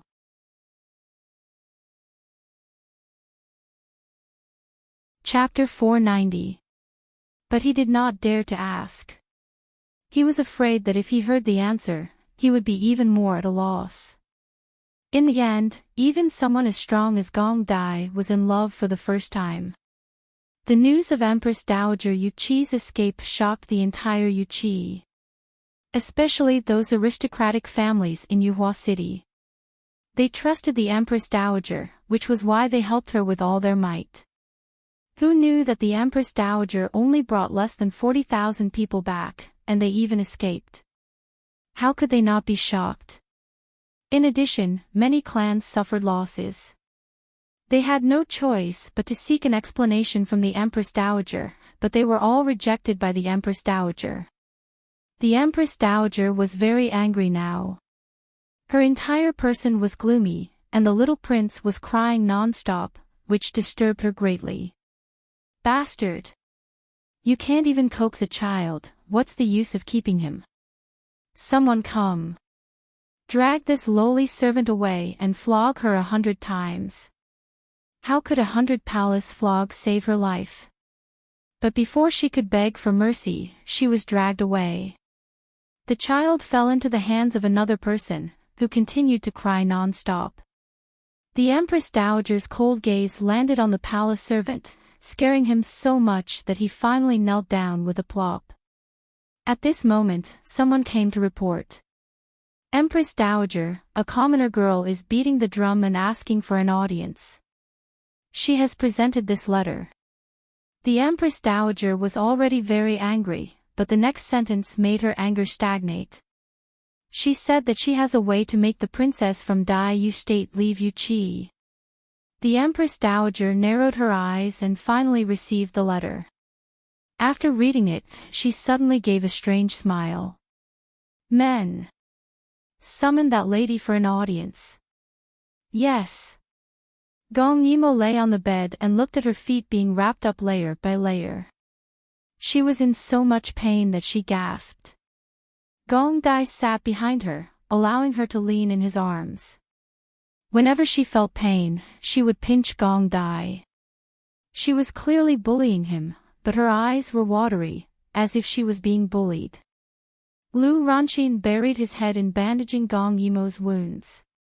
As a divine doctor, when had he ever been so cowardly? Gong Yimo stared at Lu Ranxin, and suddenly said, "Could it be that you are the medical saint Lu Ranxin, divine Dr. Lu?" Actually, she already knew about it in the morning, but she waited until Gong Dai was here to say it. She was just about to look for this godly doctor when Gong Dai sent it over. What a godly assist! Lu Ranxin snorted a few times. At least this girl had some knowledge. Gong Yimo rolled her eyes and pitifully raised her head to look at Gong Dai's chin. Gong Dai, can you ask him to treat someone for me? Gong Dai didn't need to guess to know that she was talking about Si Wuyan. His eyes narrowed dangerously at the thought of this name. When he found out that the royal sister was so heavily injured because of Si Wuyan, he had already restrained himself by not killing him directly, but now he wanted to save him. Seeing the coldness in Gong Dai's eyes, Gong Yimo shrunk her neck and said, "If I don't save him, wouldn't I have suffered this injury for nothing?" Gong Dai touched her face, and in front of Lu Ranxin, lowered his head and kissed her forehead. "You're not allowed to mention other men in front of me." Lu Ranxin trembled, and couldn't wait to leave. He couldn't leave. Gong Yimo grabbed onto Gong Dai's collar, and said with some difficulty, "But I think that Si Wuyan is better than the Empress Dowager to be the emperor. In this, there are no personal feelings involved." Gong Dai, she dragged the word choice endlessly, and acted coquettishly. Her charming face pulled, as if she was very unhappy. Gong Dai looked at her and his heart softened, but he still kept his mouth shut and refused to let go. Lu Ranxin pretended that he didn't exist. In fact, an old antique like him should be very impatient to see this kind of scene, especially when this man and woman were in such a relationship. But for some reason, looking at the intimate interaction between the two, that kind of tacit understanding and warmth, he actually felt envious. Thinking of this, the old bachelor was angry again. Because of his anger, he inevitably hit a little harder. Gong Yimo hissed softly, and in the next second, Gong Dai's cold gaze fell on Lu Ranxin. "Lu Ranxin, can't you just happily apply the medicine?" Gong Yimo pestered Gong Dai again. "Gong Dai." She continued to drag out her words, and pointed with one finger. "Just once, one last time. Is that okay?" Gong Dai shook his head. "No way, who was the emperor in Yuqi, who lived or died, what did it have to do with him?" Gong Yimo also lost her patience. She moved her feet and smiled at Lu Ranxin. "Divine Dr. Lu, can you come back later? We would like to have a private talk." She thickened her skin and requested, but who knew that Lu Ranqin would stand up and leave in the next second. The process was so resolute, as if he had wanted to leave long ago, but just didn't dare to. In a moment, only Gong Yimo and Gong Dai were left in the room. Gong Yimo didn't stand on ceremony as she directly flipped her body and pushed Gong Dai onto the bed. Gong Dai frowned slightly. "Be careful, don't hurt yourself." Gong Yimo didn't care. She frowned and looked sternly at Gong Dai. It was time for him to understand what was called the 3 obediences and 4 virtues. Even her coquettish act was useless. Her jade finger poked his chest. "Why aren't you obedient? Do you know how critical Si Wuyan's situation is now? He's about to die." Gong Dai was unhappy that she kept talking about other men, so he said coldly, "If he's going to die, so be it." Gong Yimo was furious. She pouted. "Do you still want to be with me?" "Yes." This was his answer without hesitation. Then he frowned again. "You can only be with me." Gong Yimo suddenly felt a little shy. Ever since the two of them had confirmed their relationship, she would often feel flustered by Gong Dai's flirting. But she couldn't disobey him. She said sternly, "Then why don't you listen to me?" She pouted again. "I just want to finish this matter quickly and go back quickly. When the time comes, if Daiyu State can't tolerate us, we can still go out to sea together." Gong Dai was attracted by her beautiful blueprint, but he still couldn't forget the fact that it was Si Wuyan who had caused her to be injured all over. He should just die. It was hard to change Gong Dai's mind, but he had met Gong Yimo. Seeing that he wouldn't budge, Gong Yimo rolled her eyes and lowered her body to lie on his chest. "Let me ask you. Do you agree?" Gong Dai shook his head. "No." He had actually been kissed by force. Gong Yimo swallowed all his objections. Her eyes were moist and her face was red as she asked again. "Do you agree?" This time, she lowered her head and sucked on Gong Dai's lips before he could answer. His lips were delicious. They were soft and had a minty fragrance. They were cool and warm at the same time. She didn't get tired of playing with them. Seeing Gong Ju looking at her with a deep gaze, Ji Yunshu quickly separated their lips. She crouched on top of him and bit her lower lip, pretending to be strong. But in fact, Gong Ju's gaze caused her back to tingle, and she felt a shiver run down her spine. You're tuning into the LoveLore Library YouTube channel. We're so grateful for your support, and don't forget to subscribe to join us on this incredible journey through captivating stories. Your generosity through donations truly makes a world of difference, as it's the primary source of revenue that allows me to expand and enhance this channel for you. Thank you from the bottom of my heart for being a part of this adventure.